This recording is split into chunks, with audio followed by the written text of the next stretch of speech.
নবম দশম শ্রেণীতে অধ্যয়নরত ভাইয়া বাপুরা, তোমাদের সবাইকে আজকের বায়োলজি ক্লাসে শুভেচ্ছা। তোমাদের অনেকের নিকটে বায়োলজির 4 নম্বর চ্যাপ্টার অর্থাৎ জীবনী শক্তি এই চ্যাপ্টারটা অনেক কঠিন মনে হয়।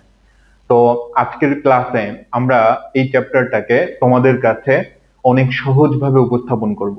আশা রাখি আজকের ক্লাসটা যদি তুমি প্রথম থেকে একদম শেষ পর্যন্ত ভালোভাবে দেখো, এই চ্যাপ্টারে আর তোমার কোনো সমস্যা থাকবে না। তো চলো আমরা শুরু করি।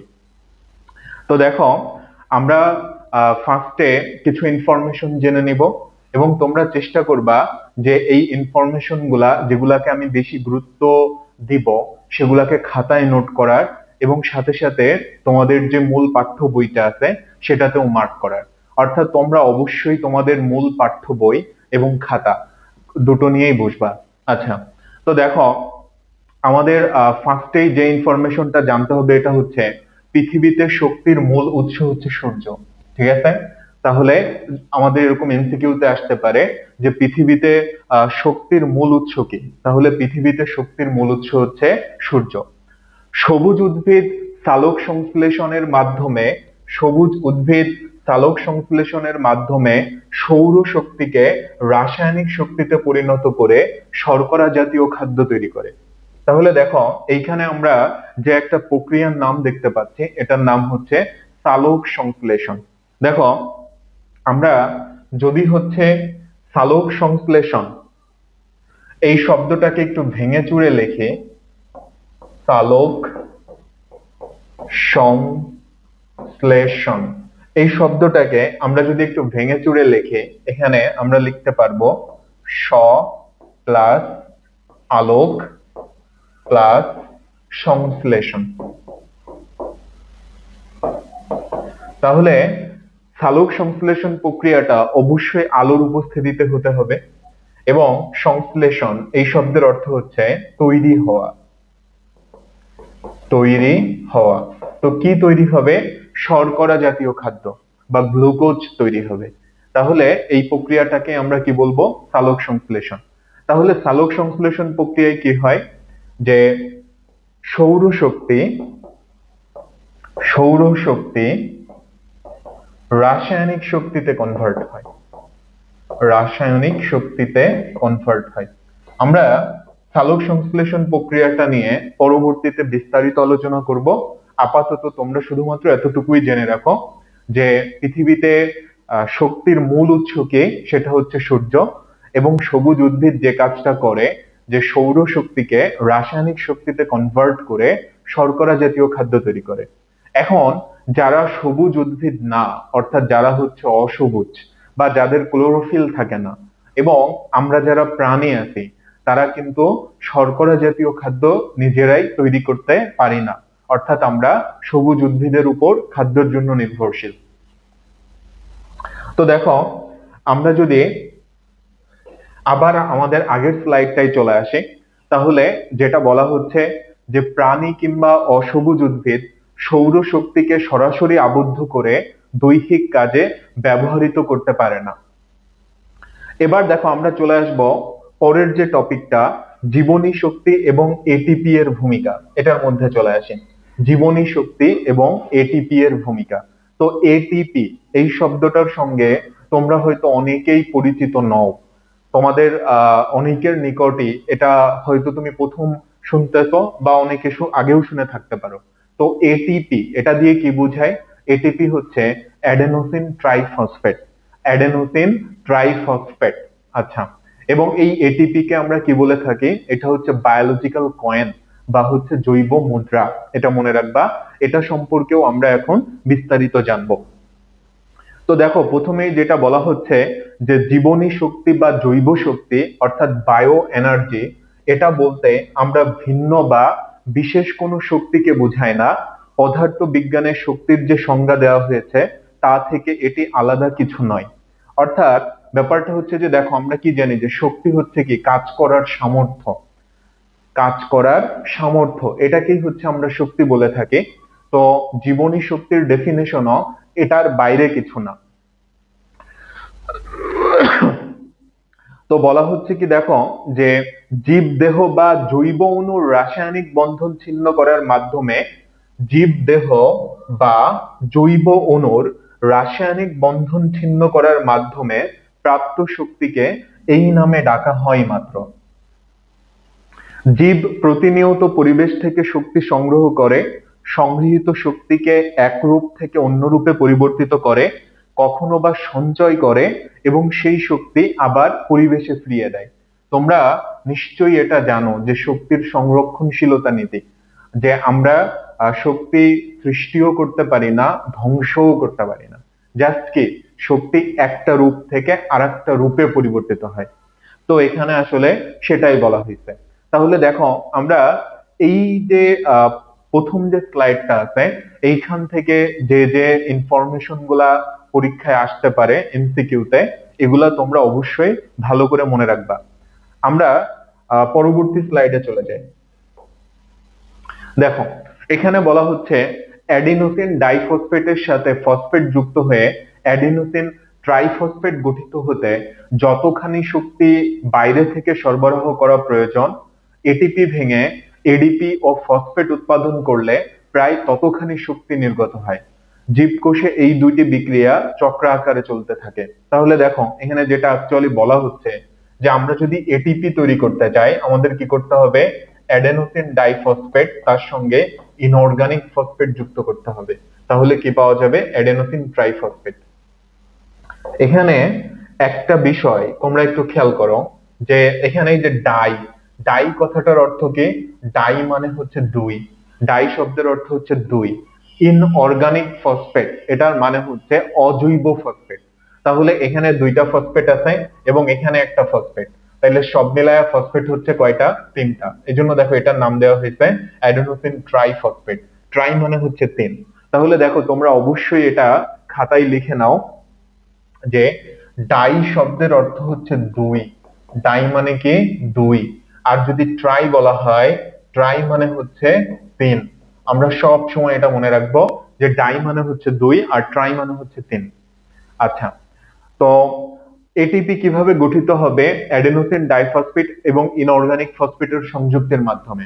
তাহলে উল্টা করে যদি আমি বলি যে এটিপি কে ভাঙলে কি পাওয়া যাবে, এটিপি যা যা দিয়ে গঠিত হয়েছে, এটিপি কে ভাঙলে আসলে তাই তাই পাওয়া যাবে। অর্থাৎ কি পাওয়া যাবে, অ্যাডেনোসিন ডাইফসফেট এবং ইনঅর্গানিক ফসফেট। আমরা এটা মনে রাখবো। এখন দেখো তোমাদের অনেকের কাছে একটু আহ জানতে ইচ্ছা করতেছে যে অ্যাডিনোসিনটা আসলে কি, তাই না, অ্যাডিনোসিন কি। তো তোমাদের দেখো এই ব্যাপারে আমি একটু ধারণা দিই। সেটা হচ্ছে কি, যে নিউক্লিক অ্যাসিড,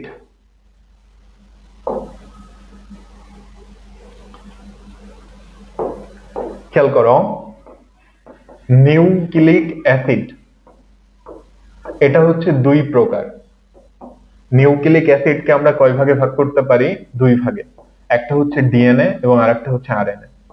ডিএনএ এটার ফুল ফর্ম হচ্ছে ডিঅক্সি রাইবো নিউক্লিক অ্যাসিড এবং আরএনএ এটার ফুল ফর্ম হচ্ছে রাইবো নিউক্লিক অ্যাসিড। তাহলে ডিএনএ অর্থ কি, ডিঅক্সি রাইবো নিউক্লিক অ্যাসিড। দেখো ডিঅক্সি রাইবো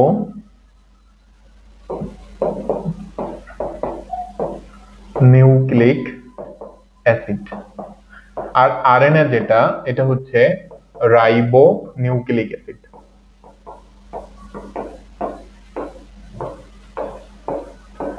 এখন তোমার কাছে একটা প্রশ্ন মনে জাগতেই পারে, যে এটার আগে ডিঅক্সি কেন লেখা হলো, তাই না। তো দেখো ডি, ডি শব্দের অর্থ হচ্ছে ডিলেট বা হচ্ছে নাই। অক্সি মানে কি, অক্সি মানে হচ্ছে অক্সিজেন, অক্সিজেন নাই, একটা অক্সিজেন কম থাকে।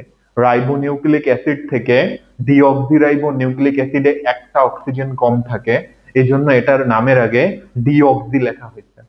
আচ্ছা, তো এখন বিষয়টা হচ্ছে যে এই যে নিউক্লিক অ্যাসিড, ডিএনএ বা আরএনএ, এরা আসলে গঠিত হয় কিভাবে।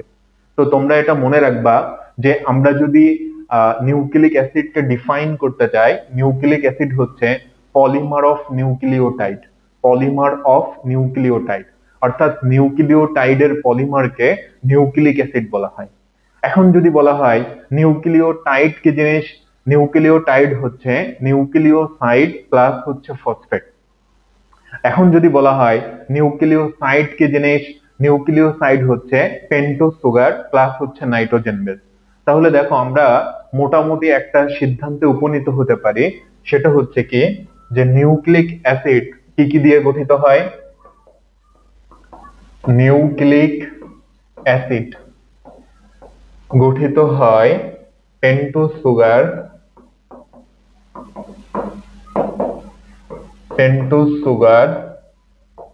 তারপর হচ্ছে নাইট্রোজেনাস বেস বা নাইট্রোজেন বেস এবং ফসফেটের সমন্বয়। এই তিনটা জিনিসের সমন্বয়ে নিউক্লিক অ্যাসিড গঠিত হয়। আচ্ছা, এরপরে খেয়াল করো, এই যে নাইট্রোজেন বেস যেটা, এটাকে আবার আমরা দুই ভাগে ভাগ করতে পারি। একটা ভাগ হচ্ছে পিউরিন এবং আরেকটা ভাগ হচ্ছে পাইরিমিডিন। পিউরিন এবং হচ্ছে পাইরিমিডিন। এই যে পিউরিন যেটা, এটার মধ্যে দেখো দুইটা আছে, একটা হলো অ্যাডিনিন এবং হচ্ছে গুয়ানিন। আর পাইরিমিডিনের মধ্যে তিনটা, একটা কি, একটা হচ্ছে ইউরাসিল, তারপর হচ্ছে থাইমিন এবং হচ্ছে সাইটোসিন। তাহলে দেখো এতক্ষণে তোমরা বুঝতে পারলা যে অ্যাডেনিনটা আসলে কি। তাহলে অ্যাডেনিন সহজ কথায় এটা হচ্ছে একটা কি, নাইট্রোজেনাস বেস, নাইট্রোজেন ঘটিত ক্ষারক। আচ্ছা, তাহলে অ্যাডেনিনের সঙ্গে যখন পেন্টোজ সুগার যুক্ত হয় বা পেন্টোজ সুগারের সঙ্গে যখন অ্যাডেনিন যুক্ত হয়, তখন হচ্ছে একটা নিউক্লিওসাইড গঠিত হয় এবং ওই নিউক্লিওসাইডের সঙ্গে যখন ফসফেট যুক্ত হয় তখন একটা নিউক্লিওটাইড গঠিত হয়। তাহলে দেখো আমাদের বইতে আসলে সেটাই বলা হয়েছে, যে আমরা যদি একটু ভালো করে খেয়াল করি যে ডিএনএ এবং আরএনএ অর্থাৎ ডিঅক্সি রাইবোনিউক্লিক অ্যাসিড এবং রাইবোনিউক্লিক অ্যাসিড, এর গাঠনিক উপাদানগুলোর একটা হচ্ছে অ্যাডেনিন। আমরা কেবলমাত্রই সেটা দেখে আসলাম। এবং এটা হচ্ছে একটা নাইট্রোজেন বেস, নাইট্রোজেন ঘটিত ক্ষারক। এর সাথে 5 কার্বন বিশিষ্ট রাইবোজ সুগার অণু যদি যুক্ত হয়, রাইবোজ, এই যে রাইবোজ দেখো, রাইবোজ হচ্ছে কি 5 কার্বনের একটা সুগার এবং রাইবোজের সংকেতটা হচ্ছে এরকম C5H10O5। এটা হচ্ছে তোমার রাইবোজ। ঠিক আছে, ওকে। তো বলা হচ্ছে যে রাইবোজ সুগার অণু এবং হচ্ছে এই অ্যাডিনিন, এরা মিলে তৈরি করবে হচ্ছে অ্যাডিনোসিন। এবার এই অ্যাডিনোসিনের সঙ্গে যদি একটা ফসফেট যুক্ত হয় তাহলে হচ্ছে অ্যাডিনোসিন মোনোফসফেট তৈরি হবে। এই যে দেখো মোনো শব্দের অর্থ হচ্ছে এক, মোনো মানে হচ্ছে এক। তারপর যদি আরো একটা ফসফেট যুক্ত হয়, মোনোর সাথে যদি আরো একটা যুক্ত হয় তাহলে দুইটা হয়ে গেল, সেটাকে আমরা বলবো অ্যাডিনোসিন ডাইফসফেট। ডাই মানে দুই। আর তার সঙ্গে যদি আরো একটা ফসফেট যুক্ত হয় তাহলে কি গঠিত হবে, অ্যাডেনোসিন ট্রাইফসফেট। তাহলে দেখো মোটামুটি কি দাঁড়াচ্ছে, তোমরা অবশ্যই এটা খাতায় নোট করে নিবা যে রাইবোজ সুগার আমি যদি এভাবে লিখি যে C5H10O5, ঠিক আছে, এটা হচ্ছে রাইবোজ, এটা রাইবোজের সংকেত। এই রাইবোজের সাথে যদি অ্যাডিনিন যুক্ত হয়, অ্যাডিনিন, তাহলে কি হবে, একটা নিউক্লিওসাইড গঠিত হবে এবং ওই নিউক্লিওসাইডটার নাম কি দিব আমরা, অ্যাডিনোসিন। আচ্ছা, এখন দেখো এই যে অ্যাডিনোসিন, এটার সঙ্গে যদি একটা ফসফেট যুক্ত হয়, অ্যাডিনোসিন, এটার সাথে একটা ফসফেট যুক্ত হলো, তাহলে একটা ফসফেট যদি যুক্ত হয় তখন সেটাকে আমরা বলবো অ্যাডিনোসিন মোনোফসফেট। এই যে দেখো মোনো, এম দিয়ে কি বোঝায়, মোনো শব্দের অর্থ হচ্ছে এক, অ্যাডিনোসিন মোনোফসফেট। এবার আসো, অ্যাডিনোসিন মোনোফসফেট এটার সঙ্গে যদি আরো একটা ফসফেট যুক্ত হয় তাহলে কি তৈরি হবে, অ্যাডিনোসিন ডাইফসফেট। এই যে ডাই শব্দের অর্থ হচ্ছে দুই, ডাই মানে হচ্ছে দুই। এবার আসো, অ্যাডিনোসিন ডাইফসফেট, এটার সাথে যদি আরো একটা ফসফেট যুক্ত হয় তাহলে পাওয়া যাবে অ্যাডিনোসিন ট্রাইফসফেট। এই যে ট্রাই, ট্রাই মানে হচ্ছে 3। ওকে, তাহলে আমাদেরকে খুব ভালোভাবে এই যে বিক্রিয়াগুলো আমি লিখলাম বা এই যে কথাগুলো আমি লিখলাম, এটা ভালোভাবে মাথার মধ্যে রাখতে হবে। তাহলে এখান থেকে যদি আমাকে কোনো কোশ্চেন করা হয় পরীক্ষায়, আমি কিন্তু অ্যান্সার করে আসতে পারবো। এটা হচ্ছে বিষয়। তো যাই হোক, এখন খেয়াল করো, আমরা এরপরে চলে আসি। তো বলা হচ্ছে এভাবে ফসফেট যুক্ত করতে বাইরে থেকে শক্তি দিতে হয়। এই বিক্রিয়ার নাম ফসফোরাইলেশন। তাহলে সহজ কথায় ফসফোরাইলেশন মানে হচ্ছে ফসফেট সংযুক্ত হওয়া। ঠিক আছে, ফসফেট সংযুক্ত হওয়া, যে অ্যাডিনোসিনের সঙ্গে একটা ফসফেট যুক্ত হলো, অ্যাডিনোসিন মনোফসফেট তৈরি হলো, অ্যাডিনোসিন মনোফসফেটের সঙ্গে আরেকটা ফসফেট যুক্ত হলো, অ্যাডিনোসিন ডাইফসফেট তৈরি হলো, আবার ওই ডাইফসফেটের সঙ্গে আরো একটা ফসফেট যুক্ত হলো, অ্যাডিনোসিন ট্রাইফসফেট তৈরি হলো। ঠিক আছে, তাহলে আমাদের এটা একটু মাথায় রাখতে হবে যে ফসফোরাইলেশন এটার অর্থ হচ্ছে ফসফেট যুক্ত হওয়া। আবার এর বিপরীত প্রক্রিয়ায় ফসফেট গ্রুপ যদি আলাদা হয় তাহলে শক্তি বের হয়ে আসে। এই যে দেখো, এখানে একটা ব্যাপার, তুমি যখন এদেরকে সংযুক্ত করতে চাচ্ছ, জোড়া লাগাইতে চাচ্ছ, তখন কিন্তু তোমাকে শক্তি দিতে হচ্ছে, মানে শক্তির প্রয়োগ ঘটাইতে হচ্ছে বা শক্তির প্রয়োজন হচ্ছে। এখন এখান থেকে যদি তুমি এদেরকে আবার আলাদা করে দাও তখন কি হবে? তখন হচ্ছে শক্তি বের হয়ে আসবে। তাহলে এই কথাটা মনে রাখতে হবে, এবং এই বিক্রিয়াটার নাম হবে ডি ফসফোরাইলেশন। D phosphorylation. তাহলে ফসফোরাইলেশনের ঠিক বিপরীত প্রক্রিয়ার নাম কি? D phosphorylation. ঠিক আছে, ডি শব্দের অর্থ হচ্ছে অপসারণ, ডিলেট, বাদ যাওয়া। তাহলে ফসফেট যুক্ত হওয়া ফসফোরাইলেশন, আর ফসফেটটা বিচ্ছিন্ন হয়ে যাওয়া, এটাকে আমরা কি বলবো? ডিফসফোরাইলেশন। এবার আমরা চলে আসি যে প্রতি মোল এটিপি অণুর প্রান্তীয় ফসফেট গ্রুপে 7.3 কিলো ক্যালোরি শক্তি জমা থাকতে পারে। তাহলে দেখো, আমাদেরকে এই ইনফরমেশনটা মুখস্থ রাখতে হবে যে কত কিলো ক্যালোরি বলা হয়েছে? 7.3 কিলো ক্যালোরি। এটিপি অণুর প্রান্তীয় ফসফেট গ্রুপে 7.3 কিলো ক্যালোরি শক্তি জমা থাকতে পারে। আচ্ছা, তো এখন একটা বিষয় তোমরা একটু বোঝার চেষ্টা করো, তোমরা এটা অবশ্যই ফিজিক্সে পড়ছো যে ক্যালোরির সঙ্গে জুলের কিন্তু একটা সম্পর্ক আছে। ঠিক আছে, তো সম্পর্কটা হচ্ছে এরকম যে 1 ক্যালোরি এটা তো হচ্ছে 4.2 জুল। ঠিক আছে, 1 ক্যালোরিতে কি হয়? 4.2 জুল। আবার এখানে বলছে 1 কিলো ক্যালোরি, তাহলে আমার কি হবে? এই যে 4.2 যেটা, এটার সঙ্গে আবার কি আবার 1000 গুণ দিতে হবে। ঠিক আছে, আচ্ছা, তো মোটামুটি দেখো, তোমরা যদি একটু ক্যালকুলেটরেও এটা হিসাব করো, তাও দেখো তুমি হিসাবটা পেয়ে যাবা। তোমরা এখনই করে ফেলতে পারো ক্যালকুলেটরে। তোমরা যে কাজটা করবা যে 4.2 এটার সঙ্গে গুণ দাও হচ্ছে 1000, তারপরে কত হচ্ছে 7.3, দেখো দিলে এই যে আমাদের কাঙ্ক্ষিত যে উত্তরটা, এটা কিন্তু চলে আসে। এটা আসে হচ্ছে আহ প্রায় 30.55 কিলো জুল। ঠিক আছে, ওরা কিন্তু এটাকে কিলো জুল এককে রাখছে, কিলো জুল। আমরা তো জুলে কনভার্ট করলাম, আর ওরা হচ্ছে কি কিলো জুলে কনভার্ট করছে।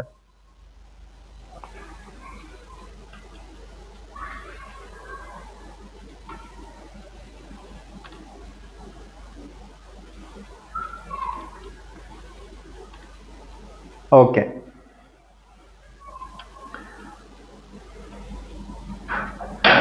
তো তাহলে আমাদেরকে এটা একটু ভালো করে মনে রাখতে হবে যে 1 কিলো ক্যালোরিতে কত হয়?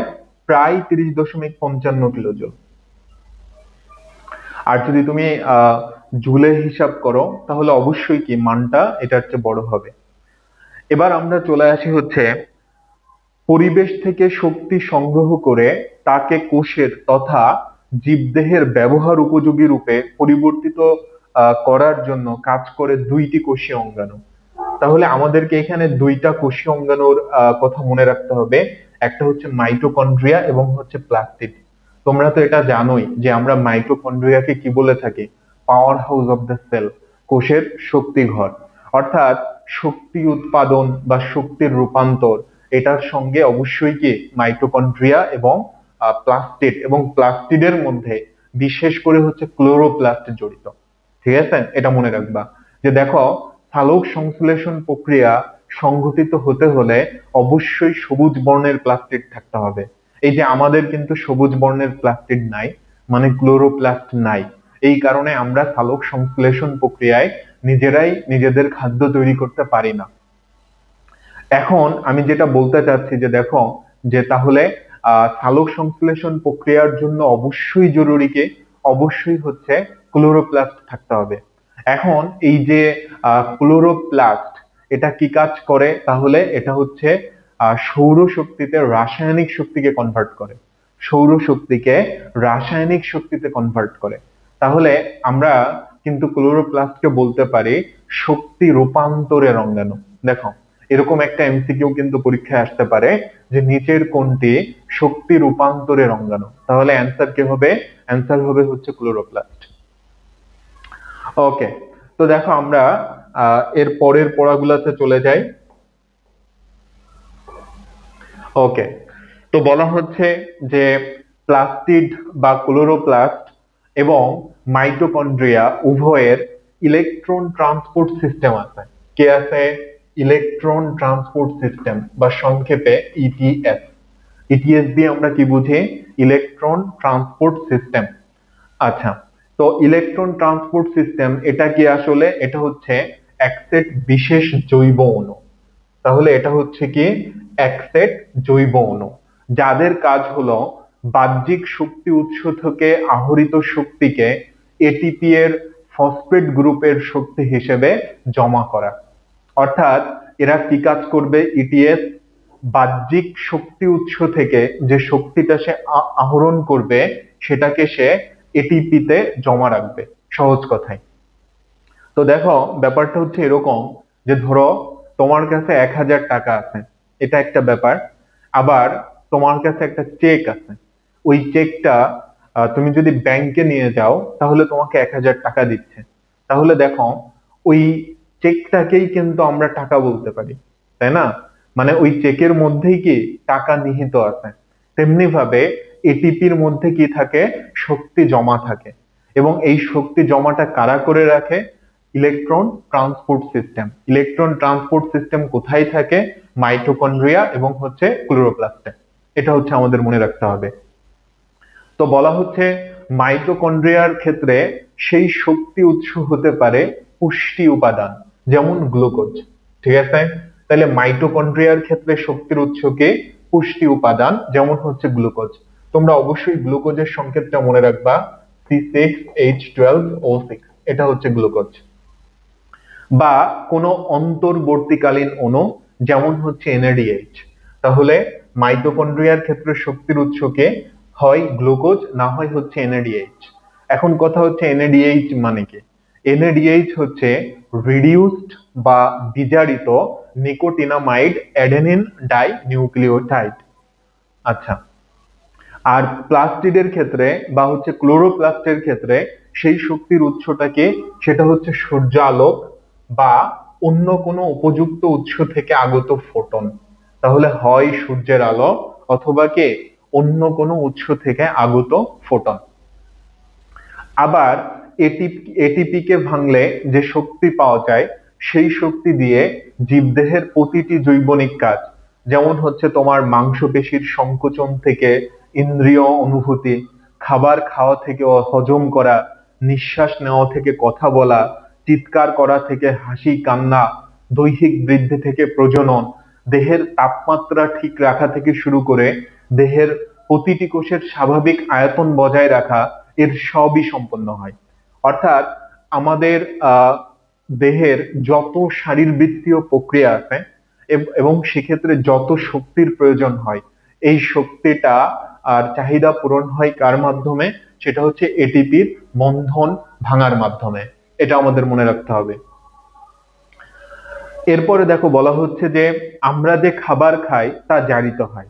ওকে, তাহলে কি বলা হচ্ছে যে দেখো, আমরা যে খাবার খাই, ধরো গ্লুকোজ C6H12O6, এটা কি হবে?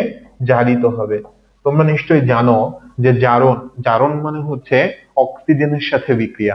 আচ্ছা, সেই জারণ থেকে নির্গত শক্তি দ্বারা ফসফোরাইলেশনের মাধ্যমে আবার সেই ভাঙ্গা দুই টুকরা জোড়া লেগে এটিপি তৈরি হয়।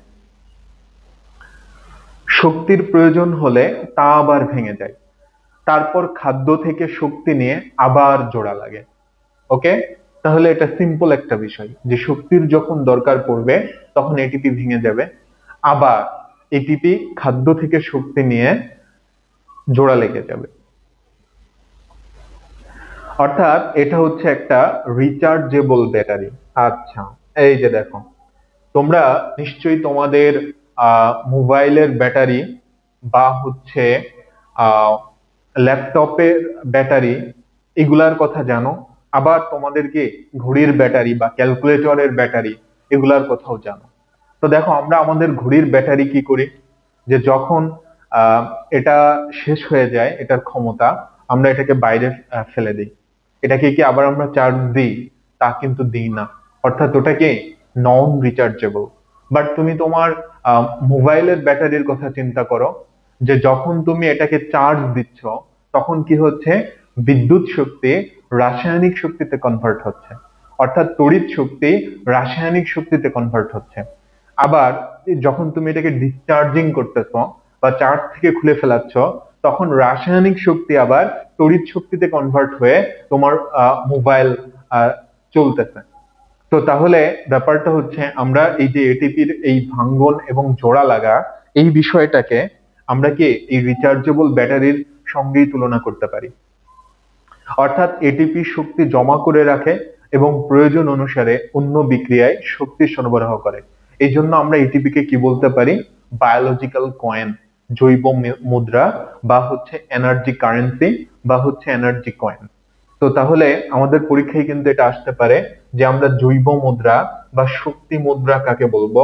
তাহলে এই প্রশ্নের সঠিক উত্তর কি হবে? অ্যাডেনোসিন ট্রাইফসফেট বা হচ্ছে এটিপি। ওকে, আমরা দেখো এবার চলে আসতে পারি সালোক সংশ্লেষণ এটার মধ্যে। তো তোমাদের এটা সম্পর্কে আমি প্রথমেই একটু ধারণা দিছি যে সালোক সংশ্লেষণ এটা হচ্ছে স প্লাস আলোক প্লাস সংশ্লেষণ। ওকে, অর্থাৎ সূর্যের আলোর উপস্থিতিতে এবং ক্লোরোফিলের উপস্থিতিতে কার্বন ডাই অক্সাইড এবং পানির বিক্রিয়ায় গ্লুকোজ তৈরি হওয়ার প্রক্রিয়া, এটাকে আমরা কি বলে থাকি? সালোক সংশ্লেষণ। আচ্ছা, তো তাহলে এখান থেকে একটা কথা অবশ্যই মনে রাখবা যে ফটো, ফটো শব্দের অর্থ হচ্ছে আলো। এখানে ফটো দিয়ে কি বোঝায়? আলো। আর সিনথেসিস, সিনথেসিস মানে হলো সংশ্লেষণ বা তৈরি হওয়া। সংশ্লেষণ বা হচ্ছে তৈরি হওয়া, এটা আমরা মনে রাখবো। তাহলে আমরা একটু দেখি যে এটার ডেফিনেশন কি দেওয়া হয়েছে, যে সূর্যালোকের উপস্থিতিতে কার্বন ডাই অক্সাইড বা পানি থেকে কার্বন ডাই অক্সাইড এবং পানি থেকে উদ্ভিদ কার্বোহাইড্রেট বা শর্করা জাতীয় খাদ্য তৈরি করে। কার্বোহাইড্রেট বা শর্করা জাতীয় খাদ্য তৈরি করে। তো কার্বোহাইড্রেট জাতীয় খাদ্য তৈরি হওয়ার যে এই যে প্রক্রিয়া, সেটাকে আমরা কি বলবো? সালোক সংশ্লেষণ বা হচ্ছে ফটোসিনথেসিস। এরপর আমরা দেখো চলে আসি যে সালোক সংশ্লেষণের জন্য প্রয়োজনীয় উপকরণ কি কি আছে। সালোক সংশ্লেষণের জন্য প্রয়োজনীয় উপকরণ, তাহলে অবশ্যই কি লাগবে? সূর্যের আলো, তারপর হচ্ছে ক্লোরোফিল, পানি এবং হচ্ছে কার্বন ডাই অক্সাইড। ওকে, পানি এবং কার্বন ডাই অক্সাইড। দেখো, আমি তোমাদেরকে একটু সিম্পল ধারণা দিই বিষয়গুলো সম্পর্কে, যে আমি গ্লুকোজ তৈরি করতে চাচ্ছি, C6H12O6 এটা তৈরি করতে চাচ্ছি। তো তুমি এই যৌগের মধ্যে একটু খেয়াল করো তো কোন কোন মৌল আছে। এখানে দেখো কার্বন আছে, হাইড্রোজেন আছে, অক্সিজেন আছে। তাহলে আমাকে এমন কিছু রিঅ্যাকট্যান্ট নিতে হবে যেগুলার মধ্যে কি কার্বন থাকবে, হাইড্রোজেন থাকবে, অক্সিজেন থাকবে। এই জন্য দেখো আমরা অবশ্যই কার্বন ডাই অক্সাইড এবং হচ্ছে H2O অর্থাৎ পানির সাথে বিক্রিয়া ঘটাবো। ঠিক আছে, কার্বন ডাই অক্সাইড এবং কে পানির সাথে বিক্রিয়া ঘটাবো, তাহলে হচ্ছে আমরা গ্লুকোজ পাবো, C6H12O6। এবং দেখো এখানে অক্সিজেন পাওয়া যাবে এবং পানিও পাওয়া যাবে। এটা হচ্ছে সালোক সংশ্লেষণের বিক্রিয়া। এখন আমাদের পরীক্ষায় এরকম একটা কোশ্চেন আসে যে সালোক সংশ্লেষণ প্রক্রিয়ায় নির্গত অক্সিজেনের উৎস কি, মানে এই অক্সিজেনটা আসলে কই থেকে পাইলাম, এটা কি এই কার্বন ডাই অক্সাইড থেকে নাকি পানি থেকে? তো এটা বিভিন্ন পরীক্ষার মাধ্যমে প্রমাণিত হয়েছে যে সালোক সংশ্লেষণ প্রক্রিয়ায় নির্গত অক্সিজেনের উৎস হচ্ছে পানি। ঠিক আছে, এটা মনে রাখবা তোমরা। এখন দেখো আমরা যদি এই ইকুয়েশনটা ব্যালেন্স করার চেষ্টা করি, এখানে হচ্ছে তোমাকে 6 দিতে হবে, তাইলে গ্লুকোজ 6টা হলো। এরপরে দেখো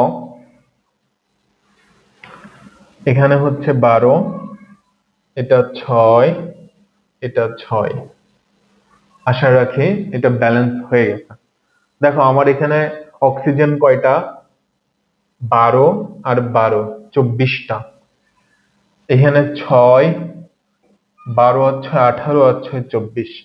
ঠিক আছে, তাহলে এটাই হচ্ছে সালোক সংশ্লেষণের বিক্রিয়া। তাহলে সালোক সংশ্লেষণের জন্য প্রয়োজনীয় উপকরণ কি কি? অবশ্যই সূর্যের আলো থাকতে হবে, ক্লোরোফিল থাকতে হবে, কার্বন ডাই অক্সাইড এবং হচ্ছে পানি। আমরা নেক্সটে চলে আসি।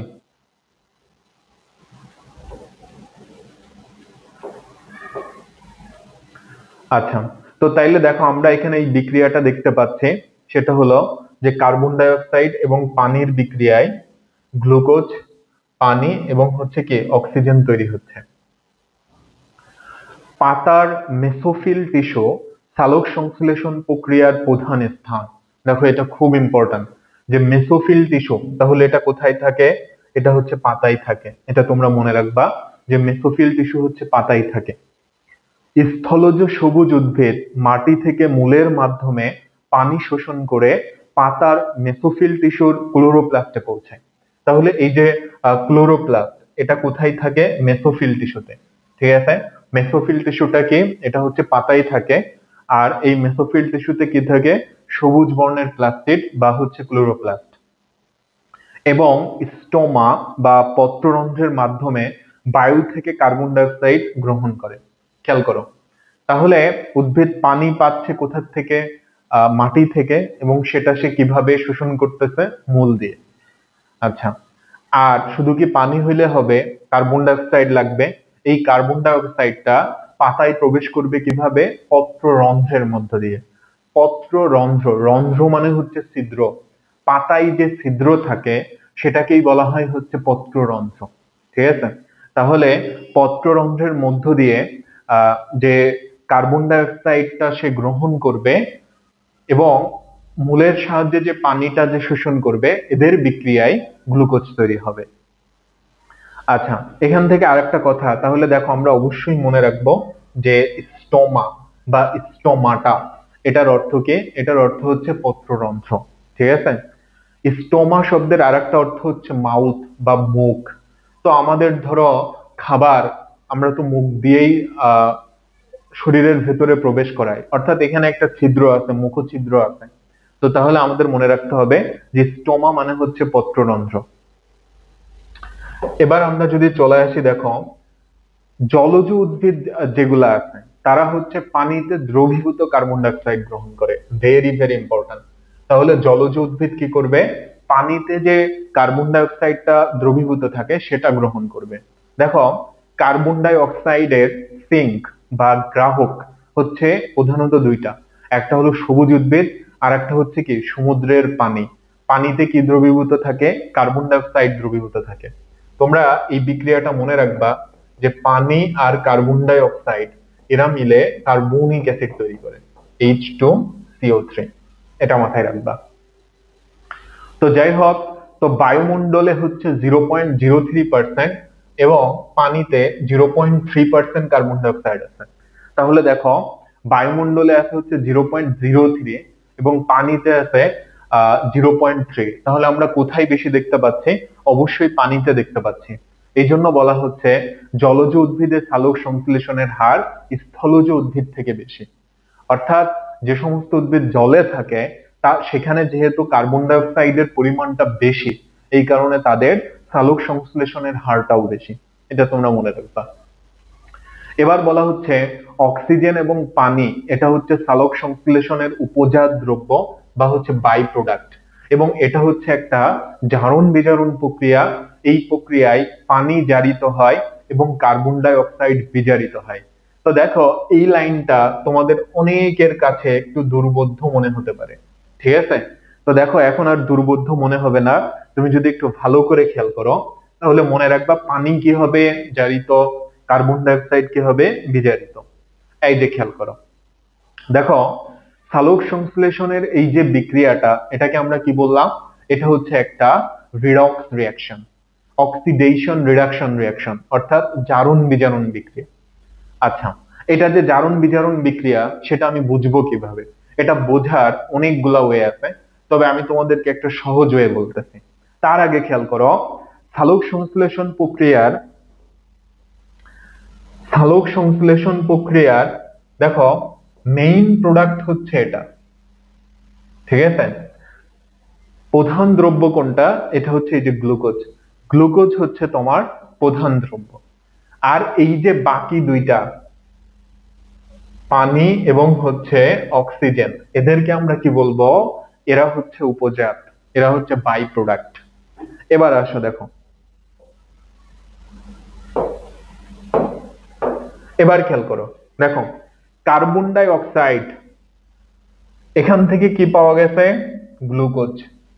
তো তুমি একটু খেয়াল করো, এটার মধ্যে কি কোনো হাইড্রোজেন ছিল? CO2, এটার মধ্যে কোনো হাইড্রোজেন ছিল না। তাহলে কার্বন ডাই অক্সাইডের সাথে হাইড্রোজেনের সংযোজন ঘটছে। তো হাইড্রোজেনের সংযোজন মানে কি? বিজারণ। দেখো, জারণ, জারণের ইংরেজি হলো অক্সিডেশন। অক্সিডেশন মানে হচ্ছে জারণ, অক্সিডেশন মানে হচ্ছে অক্সিজেন এডিশন।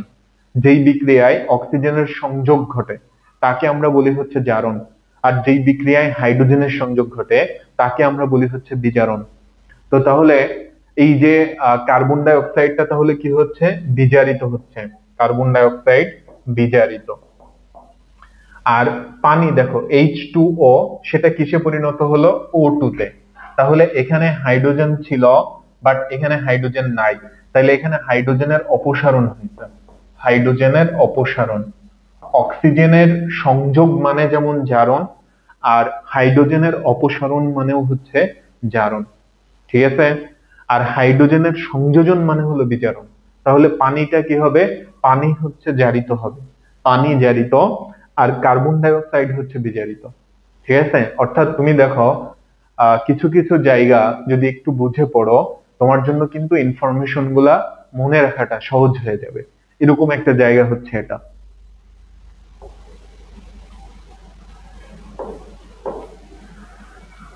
তো যাই হোক, এবার আমরা চলে আসবো হচ্ছে সালোক সংশ্লেষণ প্রক্রিয়া।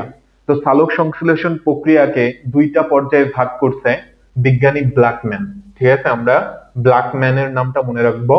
এবং উনি দুইটা পর্যায়ে ভাগ করছে, এবং পর্যায় দুইটার মধ্যে একটা হচ্ছে আলোক নির্ভর অর্থাৎ লাইট ডিপেন্ডেন্ট, একটা হচ্ছে আলোক নির্ভর পর্যায়, এবং আরেকটা হচ্ছে আলোক নিরপেক্ষ পর্যায়, লাইট ইন্ডিপেন্ডেন্ট, ঠিক আছে? অর্থাৎ একটা পর্যায়ের জন্য অবশ্যই আলো প্রয়োজন, আরেকটা পর্যায়ের জন্য আলোটা অত্যাবশ্যকীয় নয়। তাহলে আমরা দুইটা ভাগের কথা মনে রাখবো। এবং এই ভাগটা কে করছে? এই ভাগটা করছে হচ্ছে বিজ্ঞানী ব্ল্যাকম্যান। একটা হচ্ছে আলোক নির্ভর পর্যায় এবং আরেকটা হচ্ছে আলোক নিরপেক্ষ পর্যায়। তো যাই হোক, এবার আমরা চলে আসবো আলোক নির্ভর যে পর্যায়টা আছে। তাহলে এই পর্যায়ের জন্য অবশ্যই আলো অপরিহার্য। এই পর্যায়ে সৌরশক্তি রাসায়নিক শক্তিতে রূপান্তরিত হয়। তো এখানে রাসায়নিক শক্তি বলতে কি বোঝাচ্ছে? ওই যে এটিপির কথা, তারপর হচ্ছে NADPH, ঠিক আছে? অর্থাৎ এই প্রক্রিয়ায় এটিপি তৈরি হবে অ্যাডিনোসিন ট্রাইফসফেট, তারপর হচ্ছে NADPH। NADPH কি জিনিস? বিজারিত নিকোটিনামাইড অ্যাডিনিন ডাইনিউক্লিওটাইড ফসফেট। দেখো, আমি তোমাদেরকে একটা কথা বলি, যদি এখানে NADP লেখা থাকতো, জাস্ট NADP, তাহলে কিন্তু আমরা বিজারিত শব্দটা আর উচ্চারণ করতাম না বা রিডিউসড কথাটা বলতাম না। দেখো, এনএডিপি এর ফুল ফর্ম হচ্ছে নিকোটিনামাইড অ্যাডেনিন ডাইনিউক্লিওটাইড ফসফেট। আর আমি যখন বলবো NADPH তখন এটার সঙ্গে রিডিউসড কথাটা চলে আসবে, বিজারিত কথাটা চলে আসবে, ঠিক আছে? কারণ একটু আগেই বলছি যে হাইড্রোজেনের সংযোজন মানে হলো বিজারণ, ঠিক আছে? আর অক্সিজেনের সংযোজন মানে হলো জারণ। তাহলে NADPH এটা হচ্ছে reduced nicotinamide adenine dinucleotide phosphate. তো এটা মনে রাখবা। আচ্ছা, তো তাহলে আলোক নির্ভর পর্যায়ে সৌরশক্তি রাসায়নিক শক্তিতে রূপান্তরিত হবে এবং এই পর্যায়ে আমরা এটিপি পাবো, NADPH এবং H+ পাবো। আলোর ফোটন কণা থেকে রূপান্তরিত এই শক্তি ইলেকট্রন ট্রান্সপোর্ট চেইনের মাধ্যমে সঞ্চিত হয় এটিপি অণুর ফসফেট গ্রুপের রাসায়নিক বন্ধন শক্তি হিসাবে। এই বিক্রিয়ায় ক্লোরোফিল গুরুত্বপূর্ণ ভূমিকা পালন করে। ক্লোরোফিল অণু আলোক রশ্মির ফোটন শোষণ করে। দেখো, তাহলে ফোটন শোষণ করবে কে? ফোটন শোষণ করবে হচ্ছে ক্লোরোফিল, এবং শোষণকৃত ফোটন থেকে শক্তি সঞ্চয় করে এডিপি এবং ইনঅর্গানিক ফসফেটের সাথে মিলিত হয়ে এটিপি তৈরি করবে। তো দেখো, এটা সম্পর্কে আমরা প্রথমেই বলছিলাম, মনে করে দেখো যে এডিপি তে কি হয়? অ্যাডিনোসিন ডাইফসফেট, ডাই মানে হচ্ছে দুই, আরো একটা ফসফেট যদি যুক্ত হয় তাহলে 3 হয়ে গেল, অর্থাৎ অ্যাডেনোসিন ট্রাইফসফেট, ঠিক আছে? টিতে হচ্ছে ট্রাই। তাহলে এটিপি তৈরির এই প্রক্রিয়াটাকে আমরা কি বলবো? ফটোফসফোরাইলেশন। দেখো, আমরা প্রথমে পড়ছিলাম যে ফসফোরাইলেশন এটার অর্থ হচ্ছে ফসফেট সংযুক্ত হওয়া, ফসফেট সংযুক্ত হওয়া। আর ফটো শব্দের অর্থ হচ্ছে আলো, অর্থাৎ আলোর উপস্থিতিতে যদি ফসফেট সংযুক্ত হয় তখন এটাকে আমরা কি বলবো? ফটোফসফোরাইলেশন। এটা হচ্ছে মনে রাখতে হবে। আচ্ছা, আরেকটা কথা দেখো যে সূর্যালোক এবং ক্লোরোফিলের সাহায্যে পানি বিয়োজিত হয়ে, দেখো পানি বিয়োজিত হলে কি পাওয়া যাবে? আগে আমরা একটু এটা শিখে আসি। এই যে এটা মনে করো পানি, ঠিক আছে? তো পানি ভাঙলে কি পাওয়া যাবে? হাইড্রোজেন যদি একটা ইলেকট্রন ত্যাগ করে তাহলে কি প্রোটন পাওয়া যায়। তাহলে আমরা এখানে H+ পাইলাম, প্লাস হচ্ছে ইলেকট্রন, প্লাস হচ্ছে O2 অক্সিজেন, ঠিক আছে? তো এটাকে আমরা দেখো এইভাবে ব্যালেন্স করতে পারি। এখানে অক্সিজেন যেহেতু একটা, তুমি এখানে একটা হাফ দিতে পারো, ঠিক আছে? আর হাইড্রোজেন কয়টা আছে? দুইটা, তাহলে এখানে তুমি 2H+ দিতে পারো, আর দুইটা H+ দুইটা ইলেকট্রন রিসিভ করবে। সহজ কথায় আমি যদি পানিকে ভাঙলে কি পাওয়া যায়? প্রোটন পাওয়া যায়, H+ দিয়ে কি বোঝায়? প্রোটন। তারপর কি পাওয়া যায়? ইলেকট্রন। আর হচ্ছে কি পাওয়া যায়? অক্সিজেন। এখানে সেটাই বলা হয়েছে যে অক্সিজেন পাওয়া যাবে, তারপর হচ্ছে কি প্রোটন পাওয়া যাবে, আর হচ্ছে ইলেকট্রন পাওয়া যাবে। এই প্রক্রিয়াটাকে বলা হবে ফটোলাইসিস অফ ওয়াটার। দেখো, ফটো শব্দের অর্থ হচ্ছে আলো, লাইসিস মানে ভাঙন, পানির ভাঙন, সেটাকেই কি বলা হয়? ফটোলাইসিস অফ ওয়াটার বা পানির আলোক বিভাজন। তোমরা এটা একটু দেখো, এইভাবে মনে রাখতে পারো যে ফটোলাইসিস।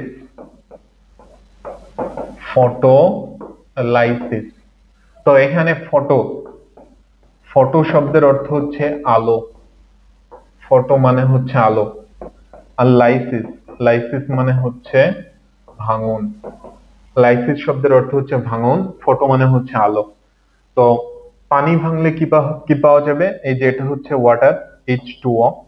তো তোমরা দেখো এইভাবে একটু মানে বুঝে বুঝে মনে রাখতে পারো যে হাইড্রোজেন এবং অক্সিজেন এই দুইটার মধ্যে আসলে কে ইলেকট্রন ত্যাগ করতে পারে? ইলেকট্রন ত্যাগ করতে পারে হচ্ছে হাইড্রোজেন। আচ্ছা, তো হাইড্রোজেন যদি ইলেকট্রন ত্যাগ করে, আমি এইখানে দেখাই যে হাইড্রোজেন যদি একটা ইলেকট্রন ছাড়ে তাহলে H+ পাওয়া যাবে, ঠিক আছে? হাইড্রোজেন ইলেকট্রন ছাড়লে H+ পাওয়া যাবে। তাহলে এখানে যেহেতু হাইড্রোজেন দুইটা, তাহলে দুইটা হাইড্রোজেন কি দুইটা ইলেকট্রন ছাড়বে, এবং এর ফলে কি দুইটা H+ পাওয়া যাবে। ওকে, আচ্ছা, তাহলে কি দাঁড়াচ্ছে যে দেখো হাইড্রোজেন দুইটা,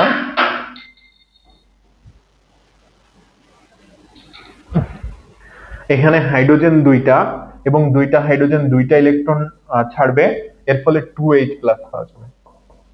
আর অক্সিজেন কয়টা আছে? অক্সিজেন হচ্ছে একটা। কিন্তু তোমরা নিশ্চয়ই জানো যে অক্সিজেন হচ্ছে দ্বিপরমাণু, তাহলে এখানে 2 দিতে হবে। ব্যালেন্স করার জন্য আমি এখানে হাফ দিয়ে দিব। এরপরে কি দাঁড়াচ্ছে দেখো, যে H2O, আমি যদি এটাকে এইদিকে নেওয়া যায় তাহলে প্লাস হয়ে যাবে, ঠিক আছে? এই যে, তাহলে আমি পানিকে ভাঙলে এই পাচ্ছি, প্রোটন, ইলেকট্রন এবং হচ্ছে অক্সিজেন।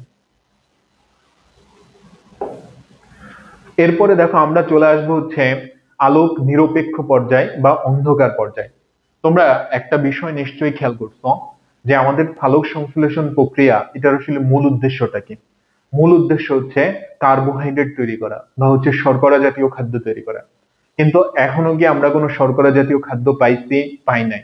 আমরা আসলে প্রথম যে ধাপটা, মানে আলোক নির্ভর যে পর্যায়টা, এখানে আসলে শক্তি তৈরি করে নিচ্ছে। কি শক্তি সেটা? এটিপি এবং হচ্ছে NADPH2।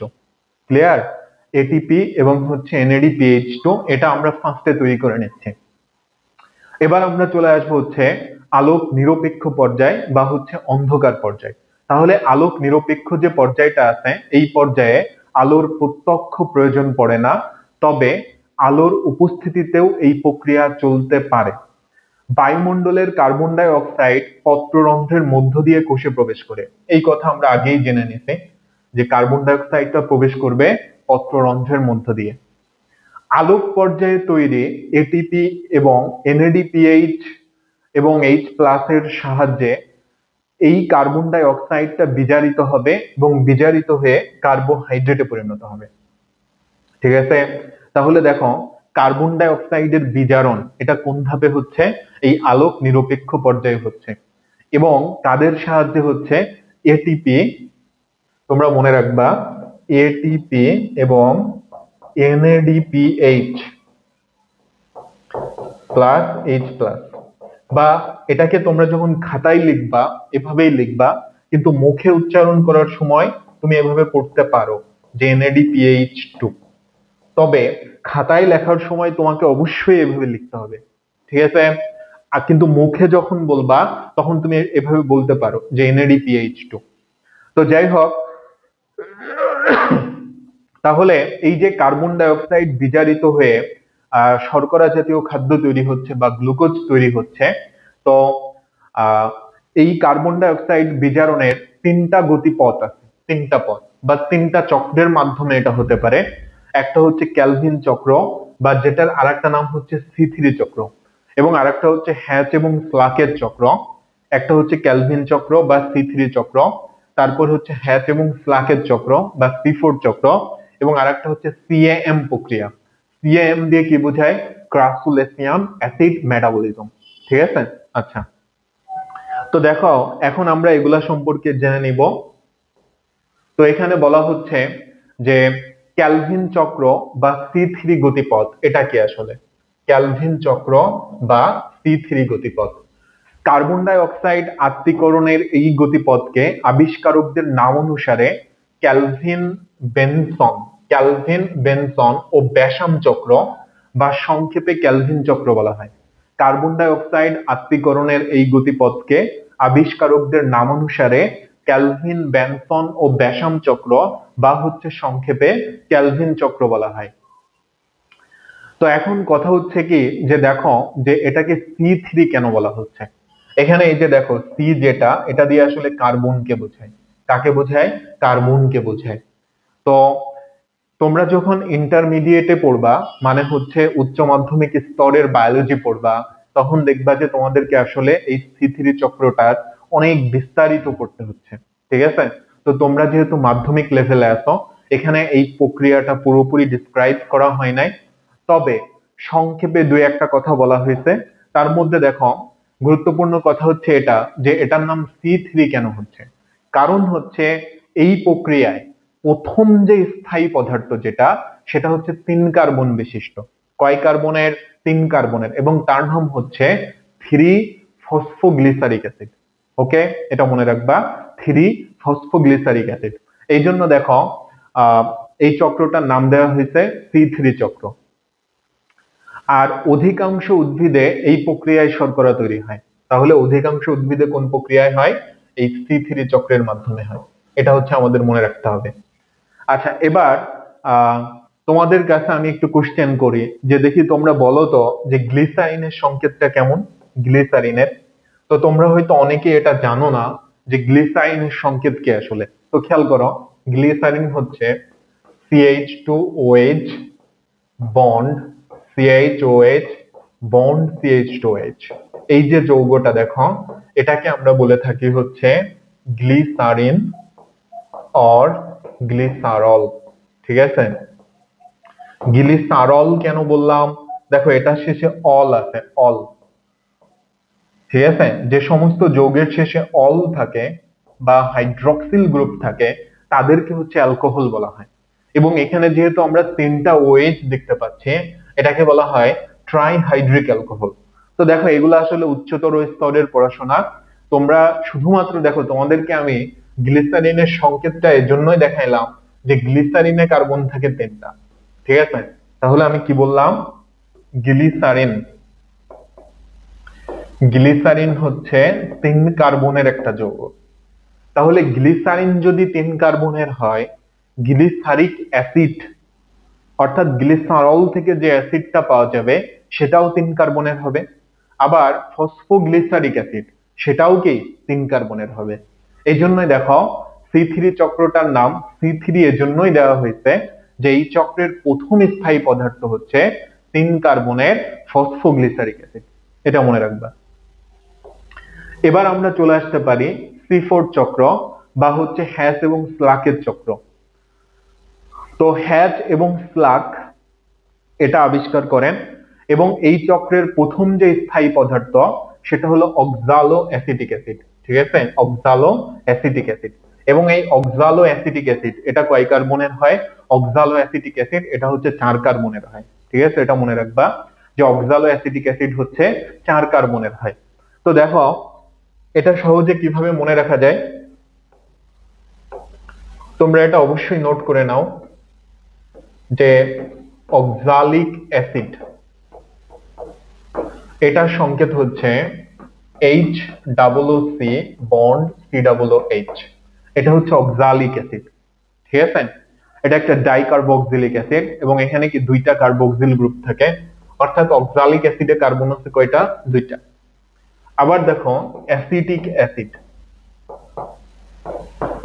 অ্যাসিটিক অ্যাসিড এখানে কার্বন আছে কয়টা? 2টা, CH3COOH। এটা হলো অ্যাসিটিক অ্যাসিড। তাহলে দেখো আমরা বলতেই পারি যে অক্সালো অ্যাসিটিক অ্যাসিড, অক্সালো অ্যাসিটিক অ্যাসিড এটা অবশ্যই 4 কার্বন বিশিষ্ট। ঠিক আছে, এই জন্যই দেখো যে C4 চক্র যেটা, সেটার নাম C4 এর জন্য দেয়া হয়েছে যে এই প্রক্রিয়ার প্রথম স্থায়ী পদার্থ হচ্ছে 4 কার্বনের অক্সালো অ্যাসিটিক অ্যাসিড। এটা আমাদের মনে রাখতে হবে।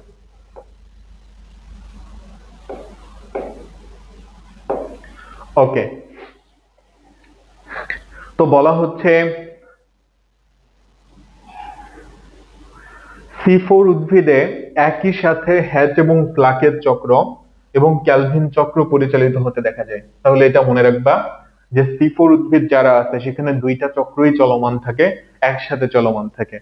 মানে ব্যাপারটা হচ্ছে এরকম যে যে আসলে ইন্টারমিডিয়েটে পড়তেছে সে তো ইন্টারমিডিয়েটের বই সম্পর্কে তো জানেই, সেই সাথে কি 9-10 এর বইও কিন্তু জানে।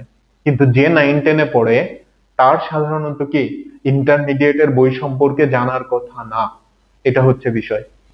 তো যাই হোক, তো এই কারণে C3 উদ্ভিদের তুলনায় C4 উদ্ভিদে সালোক সংশ্লেষণের হার বেশি এবং উৎপাদন ক্ষমতাও বেশি। তোমরা এভাবে মনে রাখবা যে 3 আর 4 এর মধ্যে আসলে কে বড়? 4 বড়। তাহলে 4 বড় না, অর্থাৎ C3 এবং C4 এই দুইটার মধ্যে C4 চক্রে আমরা সালোক সংশ্লেষণের হার বেশি দেখব এবং উৎপাদন ক্ষমতাও কি বেশি দেখব।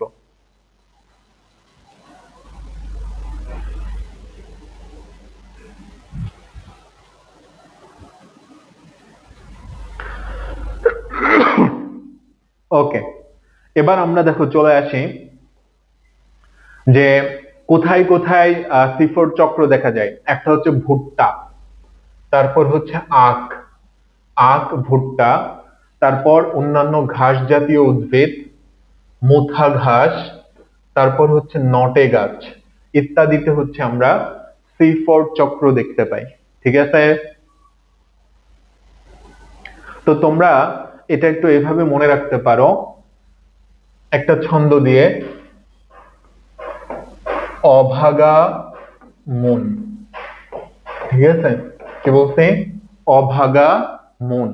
এখানে অতে কি হবে? অতে হচ্ছে আখ, ভয়াকারে কি হবে? ভুট্টা, তারপরে মোতে কি হবে? মোথা ঘাস, আর নতে কি হবে? নটে গাছ।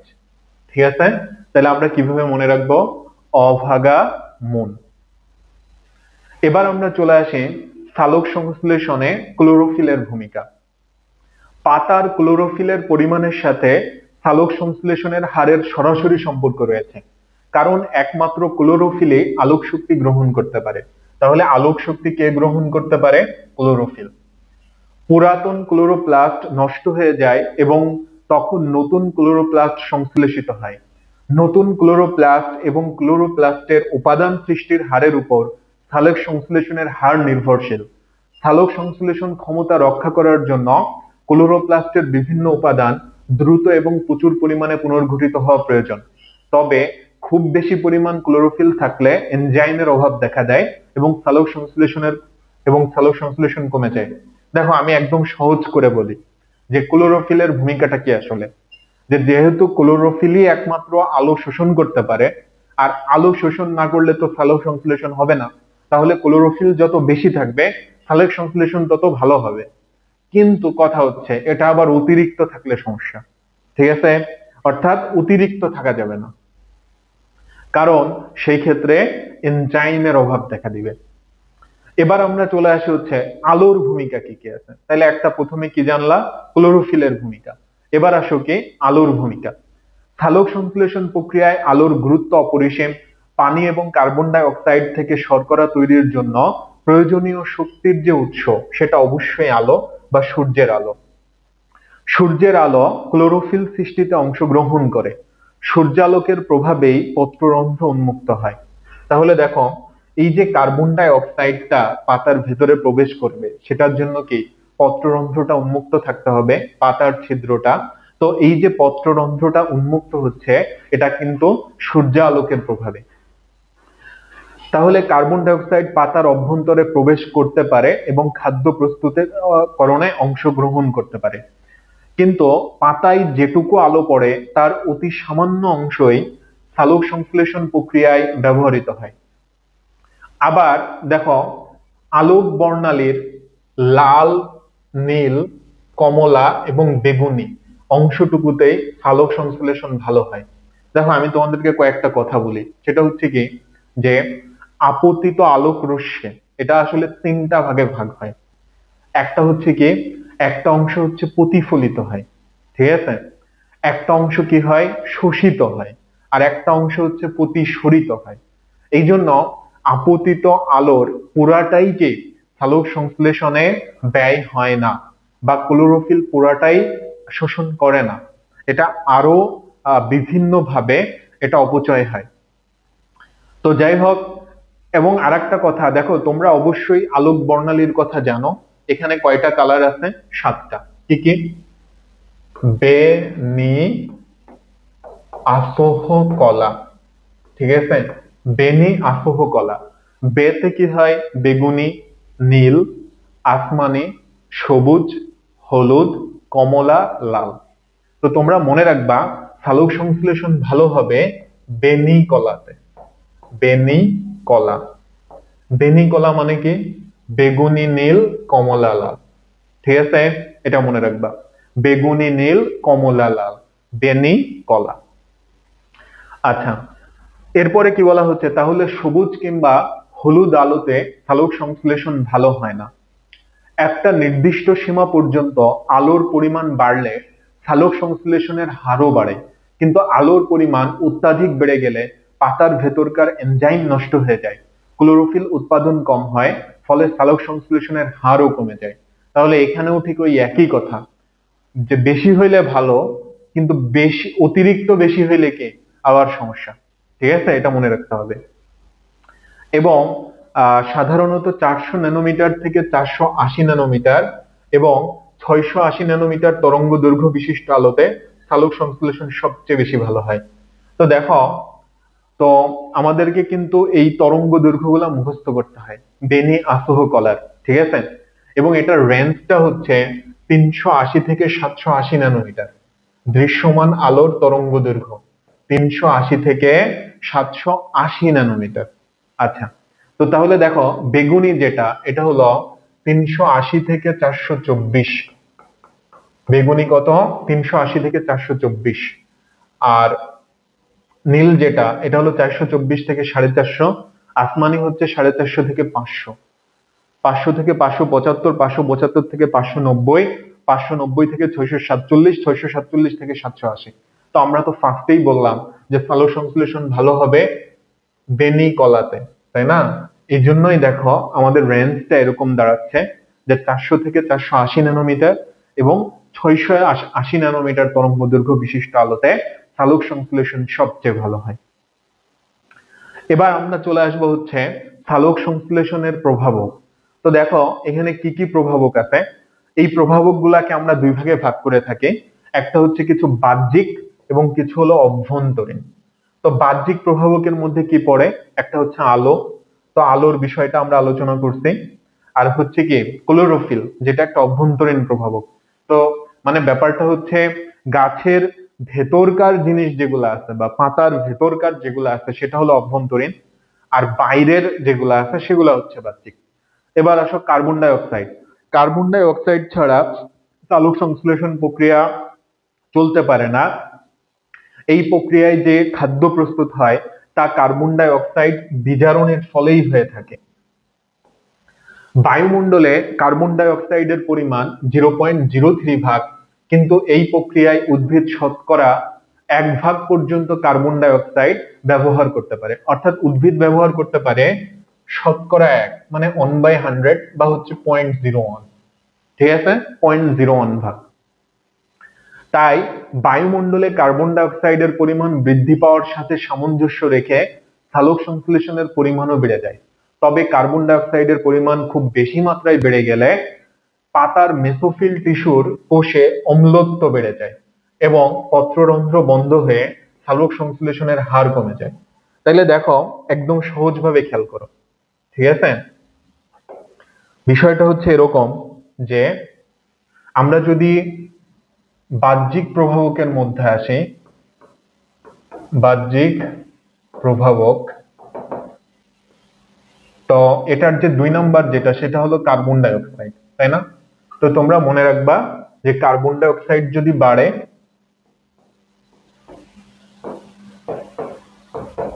সালোক সংশ্লেষণ এটাও বাড়বে, কিন্তু এটা যদি অতিরিক্ত বেড়ে যায়, এই যে ধরো আমি 2টা ইনক্রিজিং সাইন দিলাম, মানে অতিরিক্ত বেড়ে গেছে, তখন কি হবে? দেখো কার্বন ডাই অক্সাইড এটা হচ্ছে একটা অধাতুর অক্সাইড। কার্বন ডাই অক্সাইড কে অধাতুর অক্সাইড। আর অধাতুর অক্সাইড কেমন হয়? অম্লধর্মী হয়। অম্লধর্মী মানে কি? এরা পানির সাথে বিক্রিয়া করে অ্যাসিড তৈরি করে। ঠিক আছে, এরা পানির সাথে বিক্রিয়া করে অ্যাসিড তৈরি করে। অধাতুর অক্সাইড হচ্ছে অম্লধর্মী, এরা পানির সাথে বিক্রিয়া করে অ্যাসিড তৈরি করে। এখন অতিরিক্ত অ্যাসিড হইলে কি হবে? মেসোফিল কোষের ক্ষতিগ্রস্ত হবে। পাতায় যে মেসোফিল টিস্যু আছে এবং সেখানে যে কোষগুলা আছে এরা হচ্ছে ক্ষতিগ্রস্ত হবে, কারণ এদের অম্লত্ব বেড়ে যাবে। আর অম্লত্ব বেড়ে গেলে যেটা হবে, পত্ররন্ধ্রটা বন্ধ হয়ে যাবে। এর ফলে কি হবে? সালোক সংশ্লেষণের হারটাও কমে যাবে। তাহলে এটাই হচ্ছে এখানকার মূল গল্প।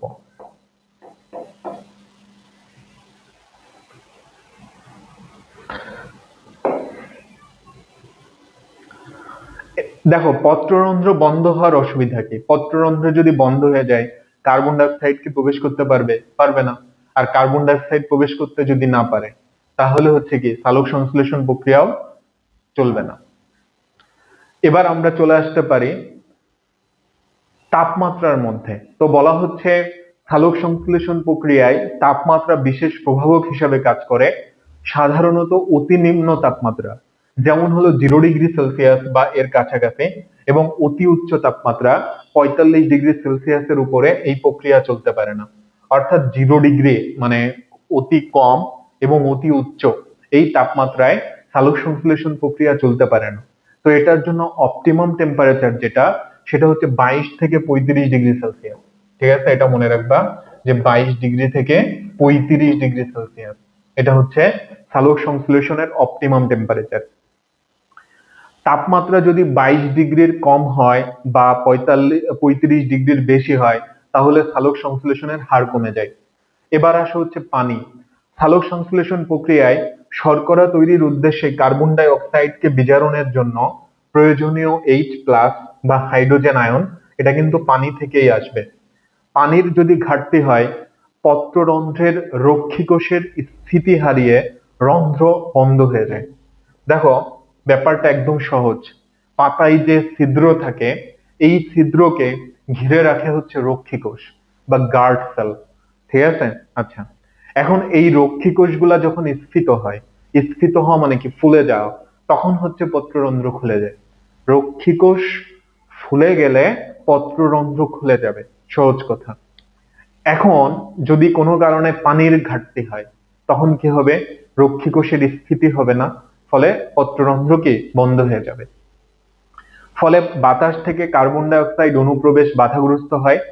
তবে অতিরিক্ত পানি ঘাটতি যদি হয় এনজাইমের সক্রিয়তা বিনষ্ট হয়ে যায় এবং সালোক সংশ্লেষণ বাধাগ্রস্ত হয়। এরপরে চলে আসে হচ্ছে দেখো অক্সিজেন। বাতাসে যদি অক্সিজেনের ঘনত্ব বেড়ে যায় সালোক সংশ্লেষণের হার কমে যায়। অর্থাৎ অক্সিজেনের বেলায় দেখো আমরা একটা কিন্তু ব্যস্তানুপাতিক সম্পর্ক দেখতে পাচ্ছি যে কার্বন ডাই অক্সাইড যদি বাড়ে, তোমরা সহজে ভাবে মনে রাখবা, কার্বন ডাই অক্সাইড যদি বাড়ে তখন কিন্তু ফটোসিনথেসিস বা সালোক সংশ্লেষণ এটা বাড়ে। কিন্তু অক্সিজেন যদি বাড়ে তখন কিন্তু ফটোসিনথেসিস কমে।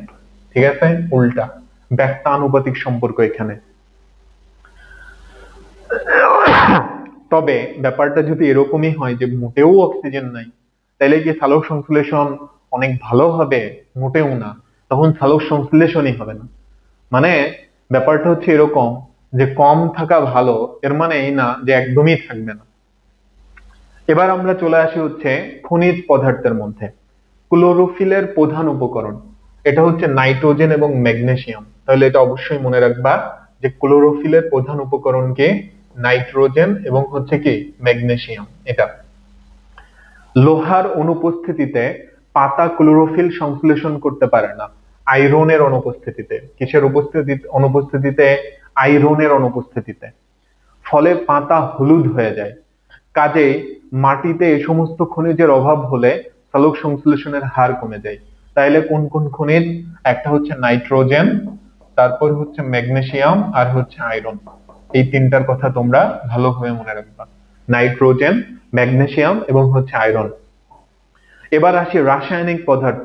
বাতাসে যদি ক্লোরোফর্ম থাকে, ক্লোরোফর্ম দেখো এটার সংকেত হচ্ছে এটা CH Cl3, এটা হচ্ছে ক্লোরোফর্ম। হাইড্রোজেন সালফাইড এটা হচ্ছে H2S। ক্লোরোফর্ম, হাইড্রোজেন সালফাইড, তারপর হচ্ছে methane CH4। Chloroform, hydrogen sulphide, methane বা অন্য কোনো বিষাক্ত গ্যাস থাকলে সালোক সংশ্লেষণে ব্যাঘাত ঘটে বা একেবারেই বন্ধ হয়ে যায়। তাহলে এই ছিল মোটামুটি তোমার বাহ্যিক প্রভাবক। তাহলে দেখো আমরা এটা আবার একটু রিভিউ করব যে আমাদের বাহ্যিক প্রভাবকের মধ্যে কি কি ছিল। একটা হচ্ছে আলো, তারপরে যদি আসো আলোর পরে কি ছিল? কার্বন ডাই অক্সাইড, তারপর হচ্ছে তাপমাত্রা, পানি, অক্সিজেন, খনিজ পদার্থ এবং হচ্ছে রাসায়নিক পদার্থ। এবার চলে আসো অভ্যন্তরীণ প্রভাবক। তো ক্লোরোফিলের কথা এটা আমরা পড়ে ফেলছি। এবার আসো পাতার বয়স এবং সংখ্যা।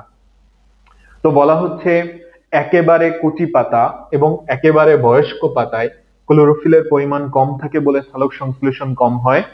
বয়স বাড়ার সাথে সাথে ক্লোরোপ্লাস্টের সংখ্যাও বেশি হয়। তবে মধ্যবয়সী পাতায় সবচেয়ে বেশি সালোক সংশ্লেষণ ঘটে। সালোক সংশ্লেষণ ঘটে কোথায়? মধ্যবয়সী পাতায়।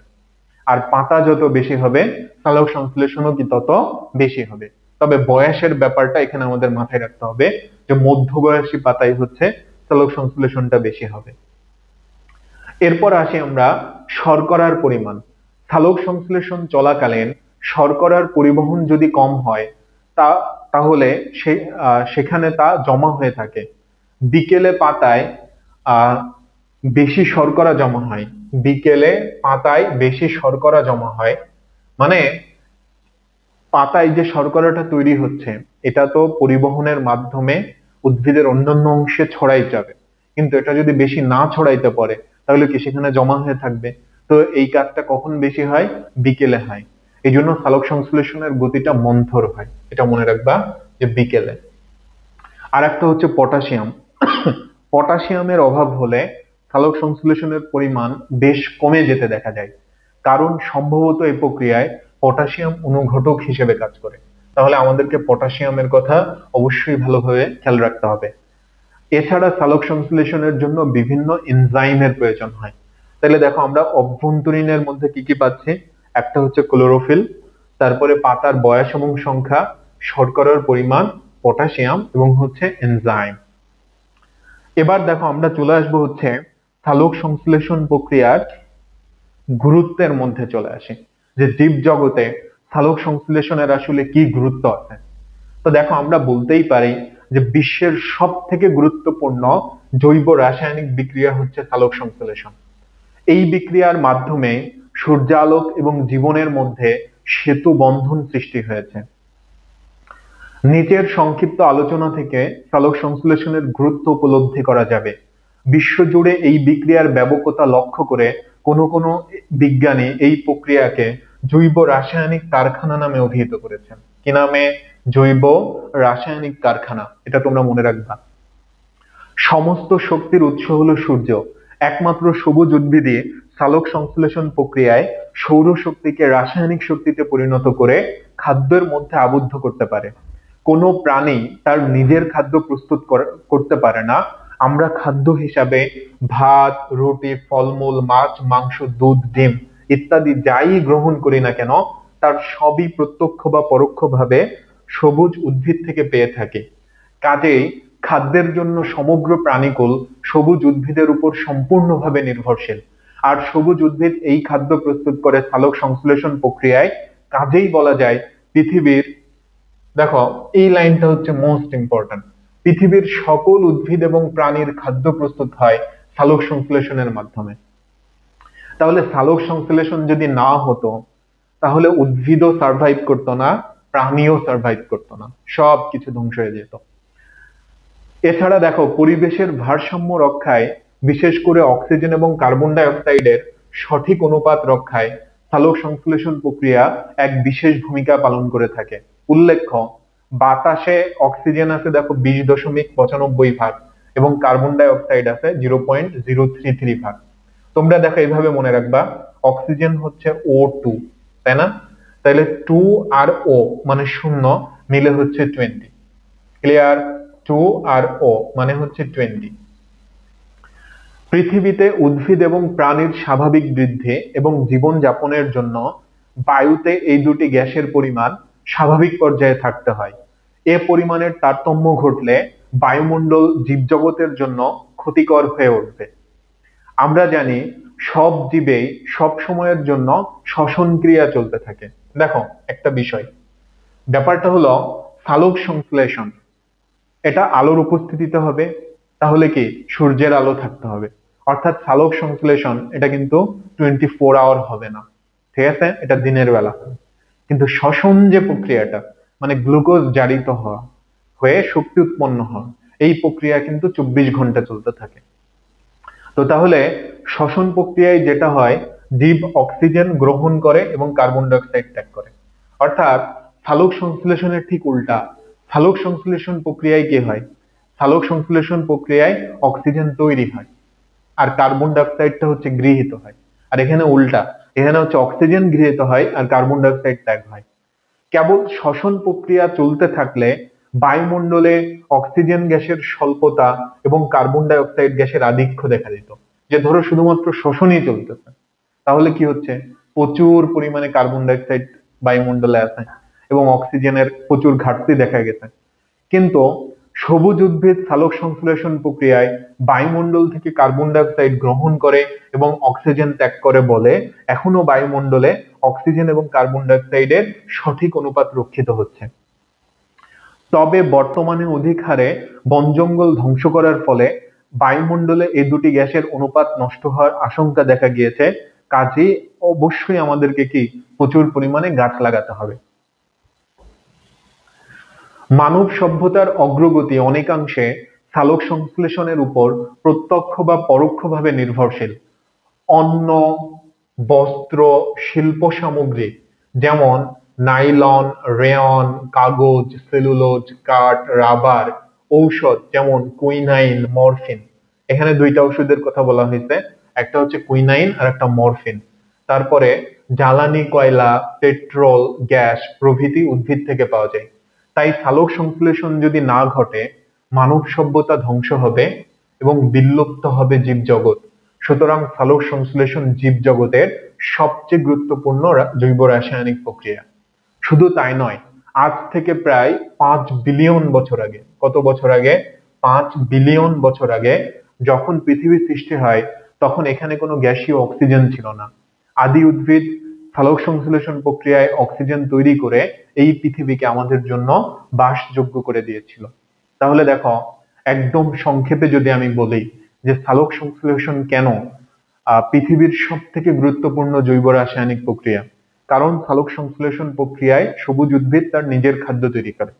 আবার প্রাণীরা নিজের খাদ্য নিজেরা তৈরি করতে পারে না বিধায় সবুজ উদ্ভিদের উপর নির্ভরশীল। আবার সালোক সংশ্লেষণ প্রক্রিয়ায় যেটা হয় যে এটা অক্সিজেন এবং কার্বন ডাই অক্সাইডের একটা ভারসাম্য রক্ষা করে। যেই সঠিক অনুপাতটা বায়ুমণ্ডলে কার্বন ডাই অক্সাইড এবং অক্সিজেনের সঠিক অনুপাত বিদ্যমান থাকাটা অতীব জরুরি। তো তাহলে আমরা বুঝতেই পারতেছি যে সালোক সংশ্লেষণ এটা হচ্ছে আমাদের জৈব রসায়নের বা পৃথিবীর সব থেকে গুরুত্বপূর্ণ জৈব রাসায়নিক বিক্রিয়া। এবার দেখো আমরা চলে আসবো হচ্ছে শ্বসনের মধ্যে। তাহলে দেখো, শ্বসন হচ্ছে, আমি একটু আগেই বললাম, এটা সালোক সংশ্লেষণের ঠিক উল্টা। সালোক সংশ্লেষণে কি হয়েছে, কার্বন ডাই অক্সাইড আর পানির বিক্রিয়ায় গ্লুকোজ তৈরি হয়েছে, অক্সিজেন তৈরি হয়েছে আর পানি। আর শ্বসন প্রক্রিয়ায় কি হবে, গ্লুকোজ জারিত হবে কার মাধ্যমে, অক্সিজেনের মাধ্যমে, এবং জারিত হয়ে কার্বন ডাই অক্সাইড আর পানি তৈরি করবে। তাহলে এটা আমাদের মনে রাখতে হবে, ঠিক আছে, যে শ্বসনে কি হয়, এই যে গ্লুকোজ যেটা আছে এটা জারিত হয়ে কার্বন ডাই অক্সাইড আর হচ্ছে পানি তৈরি করে। এটা আমাদের মনে রাখতে হবে। তো দেখো, বলা হচ্ছে জীবের জীবন ধারণ অর্থাৎ চলন, ক্ষয়পূরণ, বৃদ্ধি, জনন প্রভৃতি জৈবিক কাজগুলা সুষ্ঠুভাবে সম্পন্ন করার জন্য শক্তির প্রয়োজন হয়। আমরা আগেই জেনেছি এই শক্তির প্রধান উৎস হলো সূর্যালো।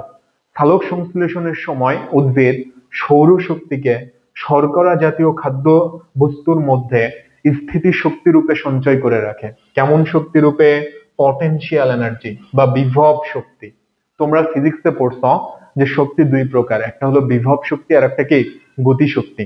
বিভব শক্তির অপর নাম স্থিতি শক্তি। খাদ্যের মধ্যে সঞ্চিত এই ধরনের শক্তি জীব তার জীবন ধারণের জন্য সরাসরি ব্যবহার করতে পারে না। শ্বসনের সময় জীবদেহে এই স্থিতি শক্তি রাসায়নিক শক্তি হিসাবে তাপ রূপে মুক্ত হয়। কি রূপে? তাপ রূপে। এবং জীবের বিভিন্ন শারীরবৃত্তীয় কাজের জন্য প্রয়োজনীয় শক্তি যোগায়। শর্করা জাতীয় খাদ্যবস্তু ছাড়াও প্রোটিন, ফ্যাট এবং বিভিন্ন জৈব অ্যাসিড শ্বসনিক বস্তু রূপে ব্যবহৃত হয়। অর্থাৎ শর্করা জাতীয় খাদ্য জারিত করলে যেমন কি শক্তি পাওয়া যাবে, তেমনি ভাবে প্রোটিন, ফ্যাট, অ্যাসিড এদেরকে জারিত করলেও কি শক্তি পাওয়া যাবে। জীবদেহে এই জটিল যৌগগুলা প্রথমে ভেঙে সরল যৌগে পরিণত হয় এবং পরে জারিত হয়ে রাসায়নিক শক্তিতে রূপান্তরিত হয়।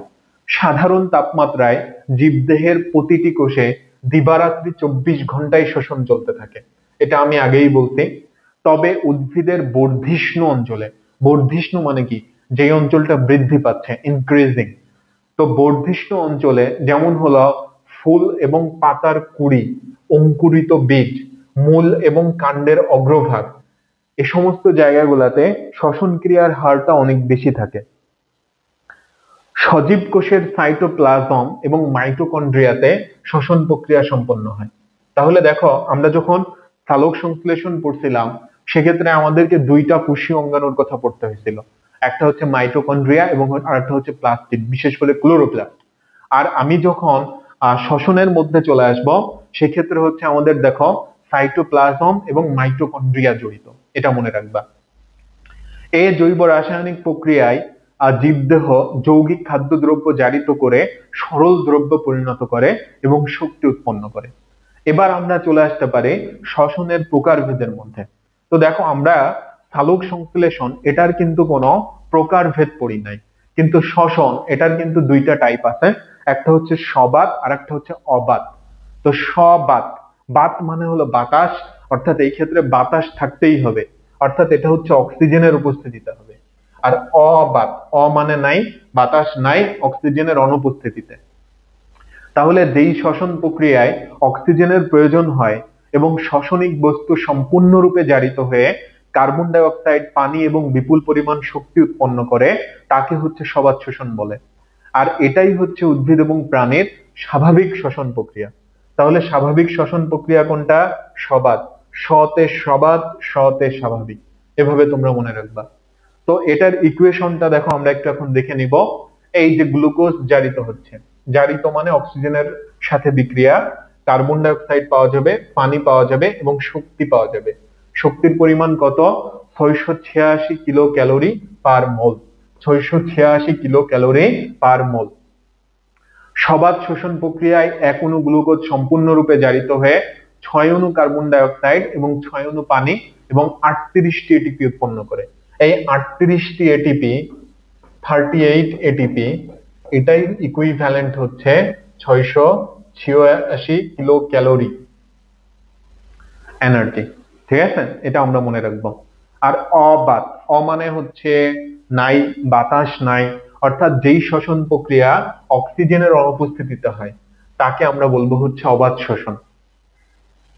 অর্থাৎ এখানে শ্বসনিক বস্তু কোষের ভিতরকার এনজাইম দিয়ে, কি দিয়ে? এনজাইম দিয়ে আংশিক রূপে জারিত এবং বিভিন্ন প্রকার জৈব যৌগ, যেমন হচ্ছে ইথাইল অ্যালকোহল, ইথাইল অ্যালকোহল বা হচ্ছে ইথানল, C2H5OH, তারপর হচ্ছে ল্যাকটিক অ্যাসিড, এটা উৎপন্ন করে। ঠিক আছে, ল্যাকটিক অ্যাসিডের সংকেতটা হচ্ছে এরকম, এখানে আমি একটা কার্বন দিলাম, কার্বনের 4টা হাত, এক হাতে H, এক হাতে OH, এক হাতে CH3 এবং আরেকটা হচ্ছে COOH, এটা হচ্ছে ল্যাকটিক অ্যাসিড। তো দেখো, তাহলে কি হচ্ছে? অবাত শোষণ প্রক্রিয়ায় ইথাইল অ্যালকোহল বা হচ্ছে ইথানল তৈরি হবে এবং হচ্ছে ল্যাকটিক অ্যাসিড তৈরি হবে, আর কার্বন ডাই অক্সাইড আর হচ্ছে শক্তি। দেখো, ওখানে কিন্তু কোনো পানি আসে নাই, কারণ হচ্ছে পানি না আসার পেছনে একটা রিজন হচ্ছে আমরা এখানে অক্সিজেন ব্যবহার করি নাই। আর এখানে যে শক্তি সেটা হচ্ছে দেখো 56 কিলো ক্যালোরি পার মোল। এবার চলে আসো যে এটা আসলে কোথায় হবে। এটা হচ্ছে ব্যাকটেরিয়াতে হবে, ইস্টে হবে, অর্থাৎ উদ্ভিদ এবং প্রাণীতে আমরা দেখতে পাচ্ছি না। ঠিক আছে, ব্যাকটেরিয়া এবং কিসে? ইস্টে। তো আমরা এখন হচ্ছে সবাত শোষণের বর্ণনাটা পড়ে ফেলবো। তো সবাত শোষণ এটার হচ্ছে 4টা ধাপ আছে। কয়টা ধাপ? 4টা। প্রথম যে ধাপটা এটা হচ্ছে গ্লাইকোলাইসিস। দেখো, গ্লাইকোলাইসিস। তো এখানে প্রথমে আমরা কয়েকটা কথা জেনে নিব, সেটা হচ্ছে যদি কোনো শব্দের শেষে সিস থাকে তাহলে এটা দিয়ে প্রক্রিয়া বোঝায়। কি বোঝায়? প্রক্রিয়া। আর যদি লাইসিস থাকে শেষে, এটা দিয়ে ভাঙন বোঝায়, ভাঙন। কি বললাম? সিস মানে প্রক্রিয়া, লাইসিস মানে ভাঙন, ভেঙে যাওয়া।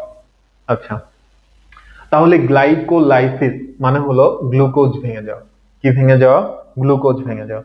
দেখো, এটা হচ্ছে গ্লুকোজ, C6H12O6, এটা হচ্ছে গ্লুকোজ।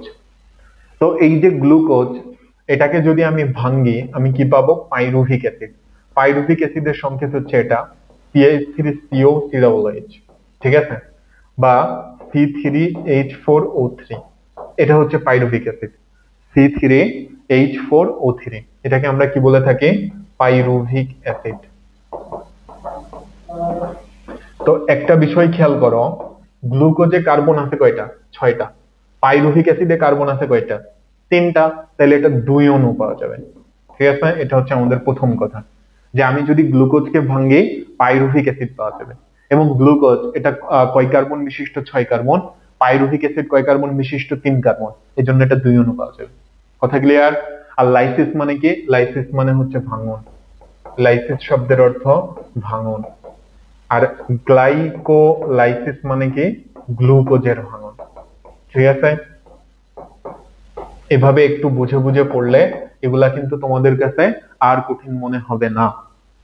তো আমরা দেখো আগের স্লাইডে ফিরে যাই। তাহলে এখানে কি বলা হচ্ছে? যে এই প্রক্রিয়ায় 1 অণু গ্লুকোজ থেকে আমরা 2 অণু পাইরুভিক অ্যাসিড পাবো। আর এই ধাপে 4 অণু এটিপি পাওয়া যাবে। কারণ দেখো, যে শ্বসন মানেই হচ্ছে শক্তি উৎপন্ন হওয়া, আর শক্তি মানে হলো এটিপি। তাহলে এটিপি তো অবশ্যই তৈরি হবে। এবং গ্লাইকোলাইসিস, এখানে হলো 4 অণু এটিপি পাওয়া যায়। তো তোমরা এভাবে মনে রাখবা 4G, তাই না? 3G 4G এগুলা সম্পর্কে তোমরা জানো, মোবাইলের নেটওয়ার্ক। তো 4G, জিতে হলো কি? জিতে গ্লাইকোলাইসিস, জিতে কি? গ্লাইকোলাইসিস। আর 4 হচ্ছে 4 এটিপি, 4 অণু এটিপি। তবে একটা কথা, সেটা হচ্ছে কি এখান থেকে 2 অণুটা খরচ হয়ে যাবে, ঠিক আছে। তো তোমরা বিষয়টাকে এভাবে মনে রাখতে পারো যে গ্লাইকোলাইসিস প্রক্রিয়াটা সাইটোপ্লাজমে হয়। এই যে গ্লাইকোলাইসিস লিখতে দন্তের সাথে সাইটোপ্লাজম। ওকে, এখন আর যে বাকি যে ধাপগুলো আছে শ্বসনের, সেগুলা হয় কোথায়? মাইটোকন্ড্রিয়ায়। তো সাইটোপ্লাজম থেকে তাকে কোথায় যাইতে হবে? মাইটোকন্ড্রিয়াতে যাইতে হবে। তো এই যে যাবে সে, তার তো টাকা পয়সা খরচ করতে হবে। মানে তুমি একটা জায়গা থেকে আরেকটা জায়গায় যাইতে চাচ্ছ, তোমাকে ভাড়া দিতে হবে। তো তুমি মনে রাখার জন্য এভাবে মনে রাখতে পারো যে এখানে যে শক্তিটা তৈরি হচ্ছে তার মধ্যে থেকে কি দুইটা এটিপি খরচ হয়ে যাবে। তাহলে এটিপি থাকবে কয়টা? মানে নিট এটিপি হচ্ছে 2টা। ক্লিয়ার? এবং এখানে আরো কি পাওয়া যাবে? 2 অণু NADH2। তাইলে শেষমেশ দেখো গ্লাইকোলাইসিস, এখানে আমরা হচ্ছে 2 এটিপি আর হচ্ছে কি 2 NADH2। এই হচ্ছে কথা, ঠিক আছে। 2 NADH2, এটা আমাদের মনে রাখতে হবে। 2টা এটিপি আর 2 NADH2। এখন একটা NADH2 মানে আবার 3টা এটিপি, ঠিক আছে। একটা NADH2 মানে 3টা এটিপি। তাহলে 2টা NADH2 মানে হচ্ছে 6টা এটিপি। ক্লিয়ার? 2টা NADH2 মানে 6টা এটিপি। আচ্ছা, আর এই প্রক্রিয়ার জন্য কোনো অক্সিজেন লাগে না। এই জন্য দেখো এই যে ধাপটা, এটা সবাত এবং অবাত উভয় প্রকার শ্বসনেরই প্রথম পর্যায়। আর এই বিক্রিয়াগুলা কোথায় হবে? সাইটোপ্লাজমে হবে। এবার আসি আমরা 2 নাম্বার ধাপ, অ্যাসিটাইল কোয়ে সৃষ্টি। কি সৃষ্টি? অ্যাসিটাইল কোয়ে সৃষ্টি। তোমরা একটা কথা মনে রাখবা যে CH3COOH এটাকে বলে অ্যাসিটিক অ্যাসিড। তো অ্যাসিটিক অ্যাসিডে কার্বন থাকে কয়টা? 2টা। তাহলে অ্যাসিটাইল কোয়ে, ওখানেও কার্বন 2টা। এটা হলো আমাদের প্রথম বোঝা, অ্যাসিটাইল কোয়ে সৃষ্টি। অ্যাসিটাইল কোএ মানে হচ্ছে কোএনজাইম এ। এখানে কার্বন কয়টা? এখানে কার্বন হচ্ছে 2টা। তাইলে দেখো আমার পাইরুভিক অ্যাসিড যেটা পাইলাম সেখানে কার্বন 3টা, আর অ্যাসিটাইল কোয়ে এখানে কার্বন 2টা। তাইলে কি একটা কার্বন কমে যাচ্ছে, এবং এই কার্বনটা হচ্ছে আসলে কার্বন ডাই অক্সাইড তৈরি করবে, ঠিক আছে। মানে কার্বন ডাই অক্সাইড কমে যাওয়া, সহজ কথায়। তো তাহলে গ্লাইকোলাইসিস পর্যায়ে সৃষ্ট প্রতি অণু পাইরুভিক অ্যাসিড পর্যায়ক্রমিক বিক্রিয়া শেষে 2 কার্বন বিশিষ্ট 1 অণু অ্যাসিটাইল কোএনজাইমে 1 অণু কার্বন ডাই অক্সাইড এবং 1 অণু NADH2 উৎপন্ন করবে। তাহলে দেখো আসলে এই ব্যাপারগুলাকে আমি একটু দেখো তোমাদের জন্য সরল করে দিচ্ছি, ঠিক আছে। সরল করে দিচ্ছি কিভাবে? দেখো আমরা আসলে কি পড়তে চাচ্ছি? সবাত শ্বসন। সবাত শ্বসন, আচ্ছা। তো সবাত শ্বসনের 1 নাম্বার যে ধাপ, তার নাম হলো গ্লাইকোলাইসিস। তো গ্লাইকোলাইসিসে আমি কি বলছি, এখানে গ্লুকোজ ভেঙে যাবে। তো গ্লুকোজ কি জিনিস, C6H12O6, এটা ভাঙলে কি পাওয়া যাবে, পাইরুভিক অ্যাসিড C3H4O3। তবে গ্লুকোজ যেহেতু 6 কার্বন বিশিষ্ট, তাহলে পাইরুভিক অ্যাসিড হচ্ছে কি 2 কার্বন বিশিষ্ট, মানে 2 অণু পাওয়া যাবে। এটা 3 কার্বন বিশিষ্ট, এই জন্য 2 অণু। আচ্ছা, এবার আসি, আর এখানে আমি কি কি পাবো। আরেকটা কথা, এই প্রক্রিয়া কোথায় হবে, এটা হবে সাইটোপ্লাজমে, এবং এটা সবাত এবং অবাত উভয় শোষণের প্রথম ধাপ। এখানে কি পাওয়া যাবে, আমি এভাবে মনে রাখতে বলছি, 4G, মানে 4টা এটিপি। গ্লাইকোলাইসিসে 4টা এটিপি, তার মধ্যে আবার আমাকে 2টা বাদ দিয়ে দিতে হবে, 2 এটিপি মাইনাস করে দাও, তাহলে নিট এটিপি হচ্ছে 2টা প্লাস 2টা NADH2। ঠিক আছে, এখন খেয়াল করো, 2 এটিপি সরাসরি প্লাস একটা NADH2 মানে 3টা এটিপি, তাহলে 2টা NADH2 মানে 6টা এটিপি, তাহলে 6 আর 2 মিলে কত হয়, 8। তাহলে গ্লাইকোলাইসিসের দেখো ফাইনালি আমরা 8টা এটিপি পেয়ে গেলাম। এর পরের যে স্টেপটা, সেটা হচ্ছে দেখো নাম্বার 2, অ্যাসিটাইল কোয়ে সৃষ্টি। অ্যাসিটাইল কোয়ে, কোএনজাইম এ সৃষ্টি। তো অ্যাসিটাইল কোয়ে, এখানে কার্বন থাকে 2টা। কয় কার্বন থাকে, 2 কার্বন। তাহলে দেখো আমি ওখানে কি পাইছিলাম, C3H4O3, পাইরুভিক অ্যাসিড পাইছিলাম, মানে গ্লাইকোলাইসিস এর শেষে পাইরুভিক অ্যাসিড C3H4O3। তো এটার কার্বন কয়টা, 3টা। আমি এখান থেকে 2 কার্বনে আসতে চাচ্ছি, তাহলে একটা কার্বন মাইনাস করতে হবে, অর্থাৎ আমাকে একটা কার্বন ডাই অক্সাইড বাদ দিতে হবে। বাদ দিলে আমি অ্যাসিটাইল কোয়ে পেয়ে যাব, অ্যাসিটাইল কোয়ে।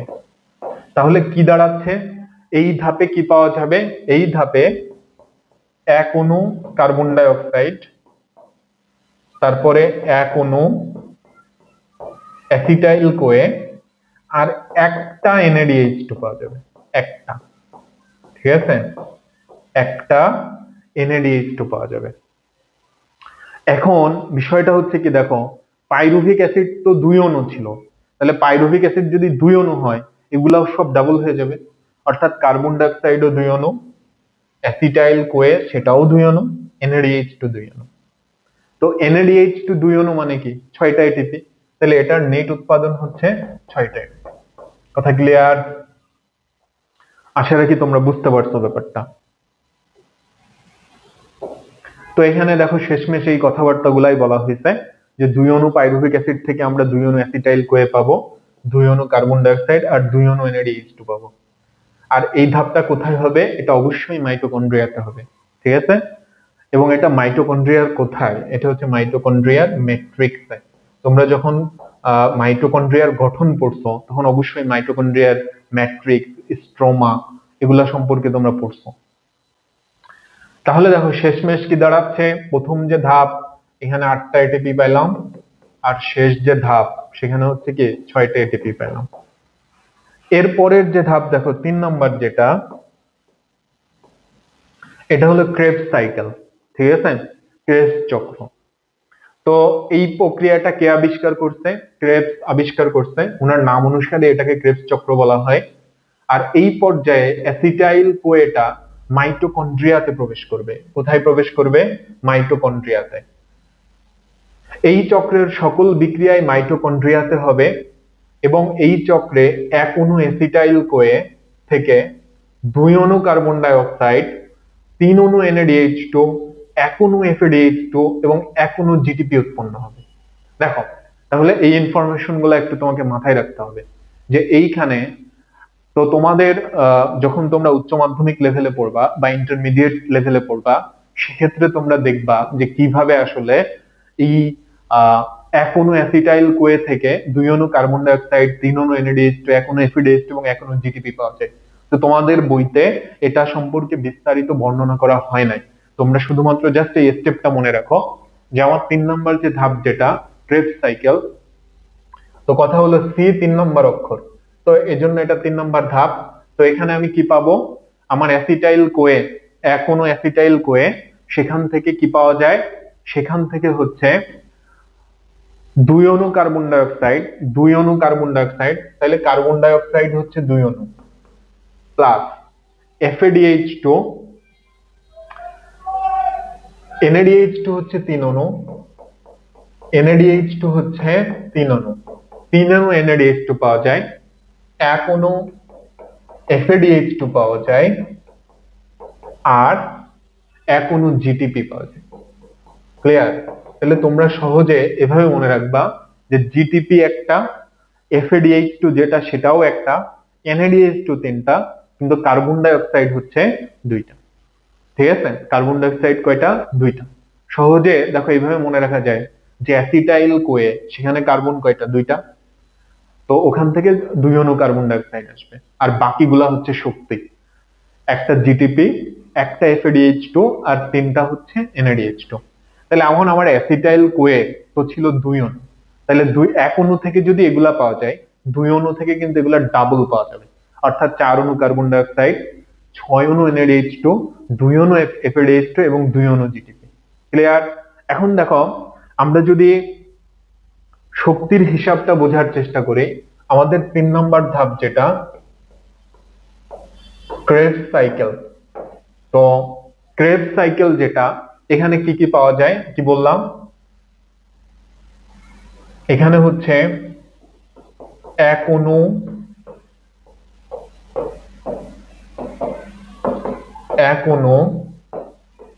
অ্যাসিটাইল কোয়ে, এখান থেকে কে আসবে, 2 অণু কার্বন ডাই অক্সাইড আসবে প্লাস একটা জিটিপি, একটা FADH2, আর তিনটা হচ্ছে NADH2। ঠিক আছে? এটা আমাদের মনে রাখতে হবে। 2 অণু কার্বন ডাই অক্সাইড, একটা জিটিপি, একটা FADH2, তিনটা NADH2।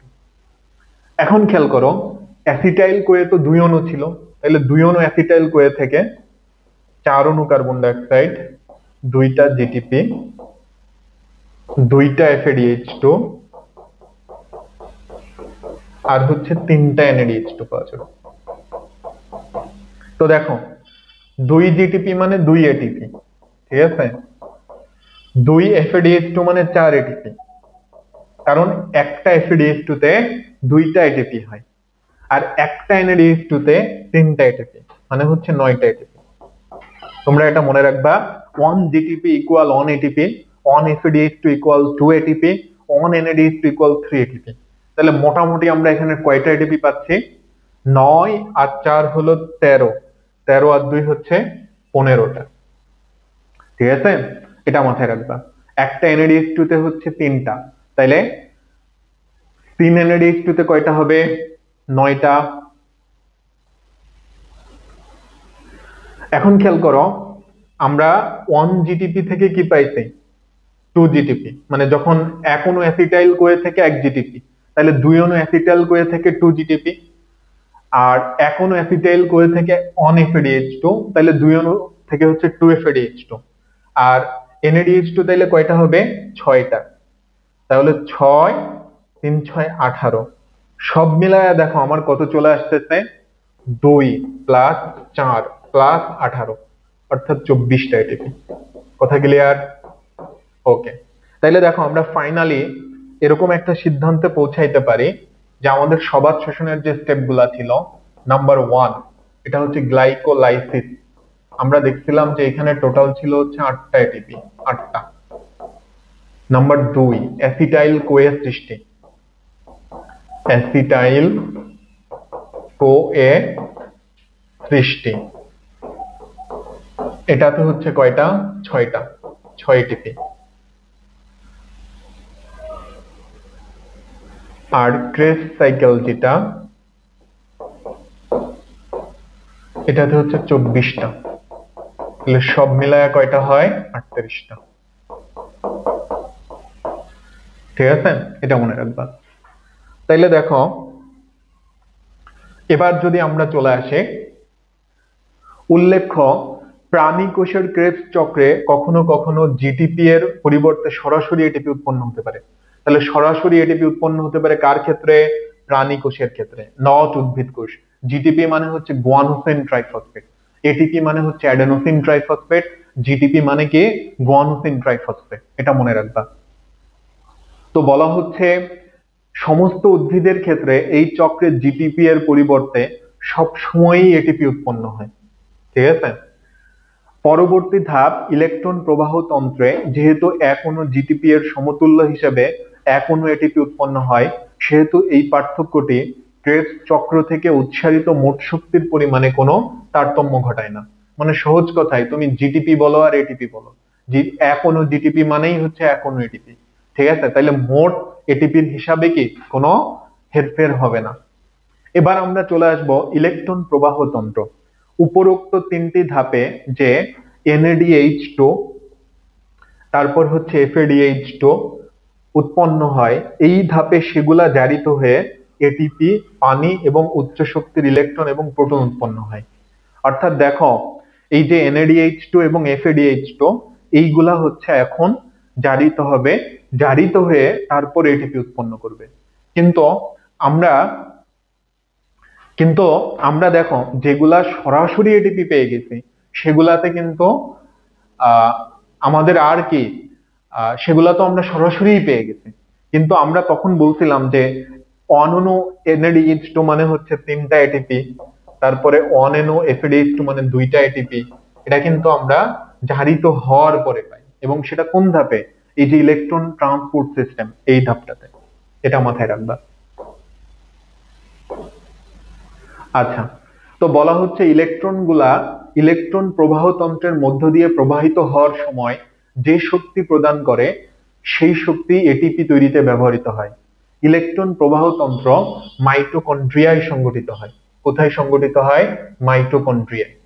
কাজেই তোমরা দেখতে পাচ্ছ সবাত শ্বসন প্রক্রিয়ায় এক অণু গ্লুকোজ সম্পূর্ণরূপে জারিত হয়ে সর্বমোট 6 অণু কার্বন ডাই অক্সাইড, 6 অণু পানি এবং হচ্ছে 38টি এটিপি উৎপন্ন করে, যেটা আমরা নিচের চার্টে দেখতে পাবো। তো দেখো, আমরা আসলে এই জিনিসগুলা পড়ে আসছি, আবার একটু রিভিউ করি যে গ্লাইকোলাইসিস এই প্রক্রিয়ায় কি হচ্ছে।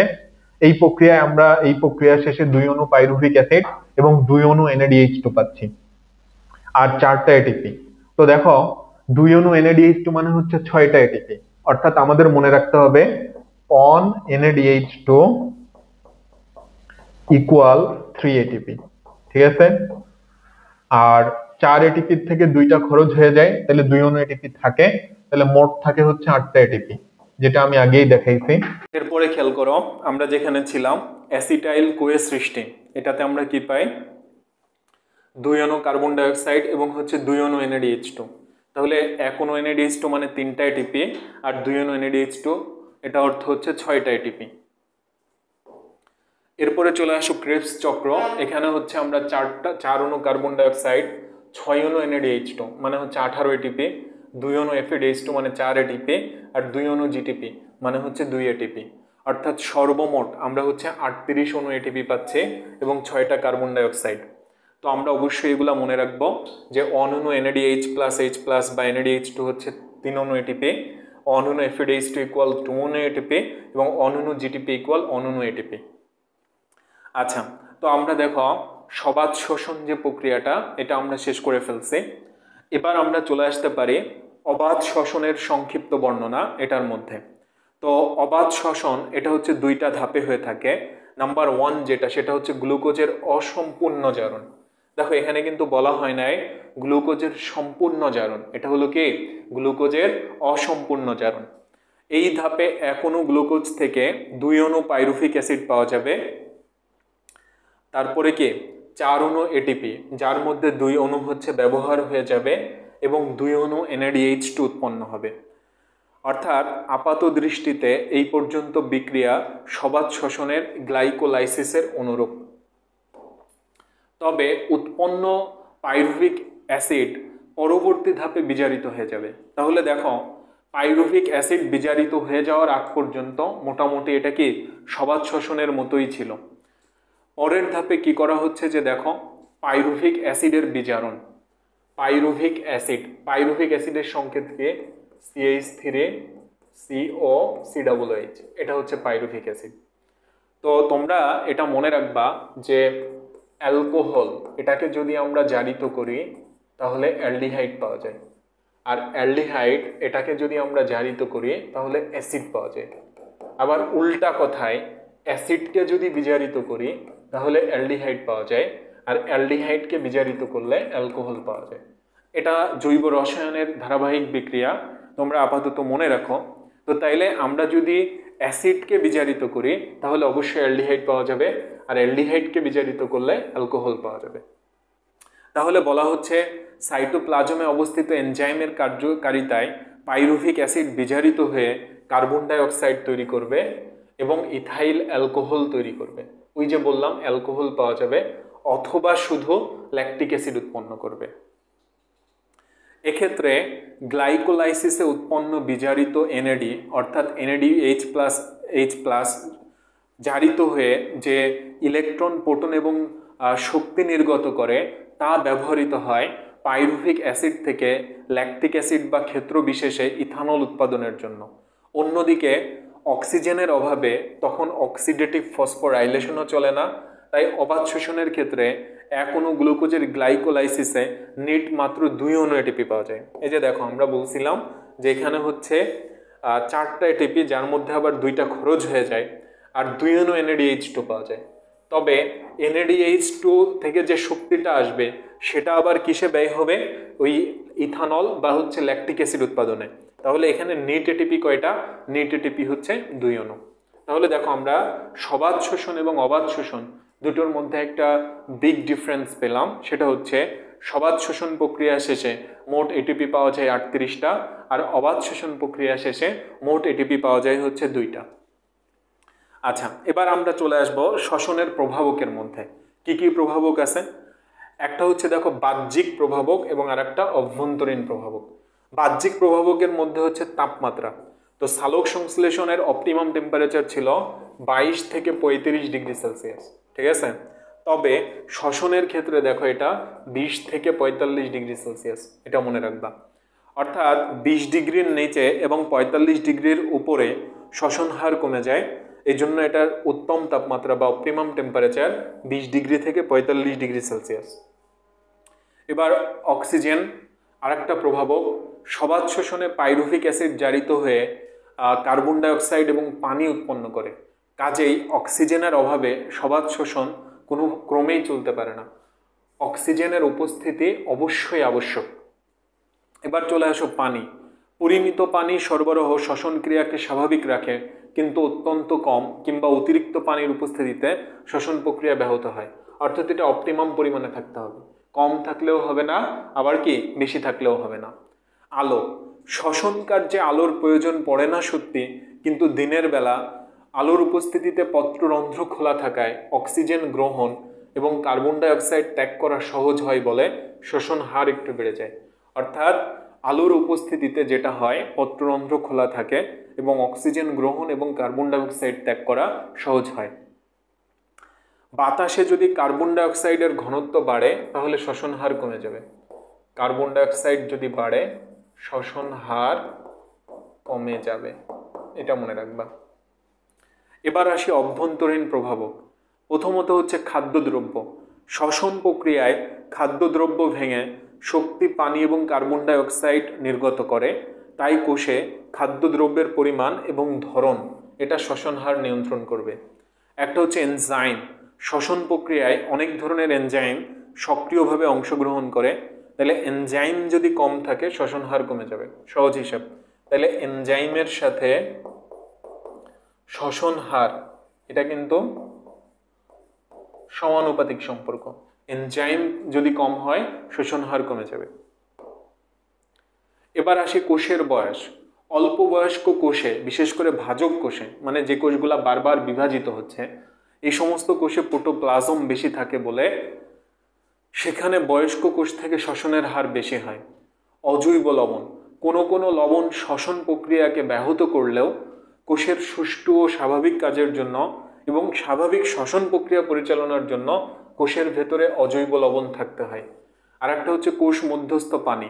বিভিন্ন শ্বসনিক বস্তু দ্রবীভূত করতে এবং এনজাইমের কার্যকারিতা প্রকাশের জন্য পানির প্রয়োজন। এবার আসি আমরা শ্বসনের গুরুত্বের মধ্যে।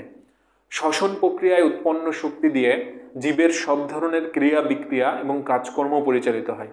শ্বসনে নির্গত কার্বন ডাই অক্সাইড জীবের প্রধান খাদ্য শর্করা উৎপন্নের জন্য সালোক সংশ্লেষণে ব্যবহৃত হয়। এই প্রক্রিয়া উদ্ভিদে খনিজ লবণ পরিশোষণে সাহায্য করে, যা পরোক্ষভাবে উদ্ভিদের বৃদ্ধি এবং অন্যান্য জৈবিক প্রক্রিয়া চালু রাখে। কোষ বিভাজনের প্রয়োজনীয় শক্তি ও কিছু আনুষঙ্গিক পদার্থ শ্বসন প্রক্রিয়া থেকে আসে। তাই বলা যেতে পারে এই প্রক্রিয়া জীবের দৈহিক বৃদ্ধিও নিয়ন্ত্রণ করে। এ প্রক্রিয়া বিভিন্ন উপক্ষার এবং জৈব অ্যাসিড সৃষ্টিতে সহায়তা করার মাধ্যমে জীবনের অন্যান্য জৈবিক কাজেও সহায়তা করে। কিছু কিছু ব্যাকটেরিয়া আছে যারা অক্সিজেনের উপস্থিতিতে বাঁচতে পারে না। দেখো, অক্সিজেনের উপস্থিতিতে বাঁচতে পারে না। এদের শক্তি উৎপাদনের একমাত্র উপায় হলো অবাধ শ্বসন। অবাধ মানে বাতাসের অনুপস্থিতিতে।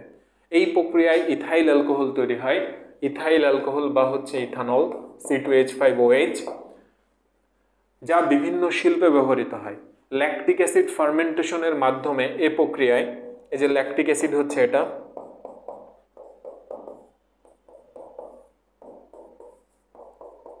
দেখো, ল্যাকটিক অ্যাসিড ফার্মেন্টেশনের মাধ্যমে এই প্রক্রিয়ায় দই, পনির ইত্যাদি উৎপাদিত হয়। রুটি তৈরিতে এই প্রক্রিয়া ব্যবহৃত হয়। ইস্টের অবাধ শোষণের ফলে অ্যালকোহল এবং কার্বন ডাই অক্সাইড গ্যাস তৈরি হয়। এই কার্বন ডাই অক্সাইড গ্যাসের চাপে রুটি ফুলে গিয়ে ভেতরে ফাঁপা হয়। তাহলে তোমরা বুঝতেই পারতেছ যে সবাধ শোষণ এবং অবাধ শোষণ কতটা গুরুত্বপূর্ণ। তো ভাইয়া আপুরা, এরই মাধ্যমে আমাদের আজকের লেকচারটা শেষ হলো। আশা রাখি তোমরা যদি এই পুরো ভিডিওটা প্রথম থেকে শেষ পর্যন্ত দেখো, তাহলে জীবনী শক্তি চ্যাপ্টার থেকে যে প্রশ্নই পরীক্ষায় করা হোক না কেন, তুমি সহজেই অ্যান্সার করে আসতে পারবা। তো তোমাদের সবার জন্য অনেক অনেক শুভকামনা রইল। এবং তোমরা যদি এই ভিডিওর কোনো অংশ বুঝতে তোমাদের অসুবিধা হয়, তবে অবশ্যই কমেন্টের মাধ্যমে আমাদের জানাবা। আমরা আবার চেষ্টা করব ওই অংশটা তোমাদেরকে সহজভাবে বুঝিয়ে দেওয়ার জন্য। সবার জন্য অনেক অনেক শুভকামনা।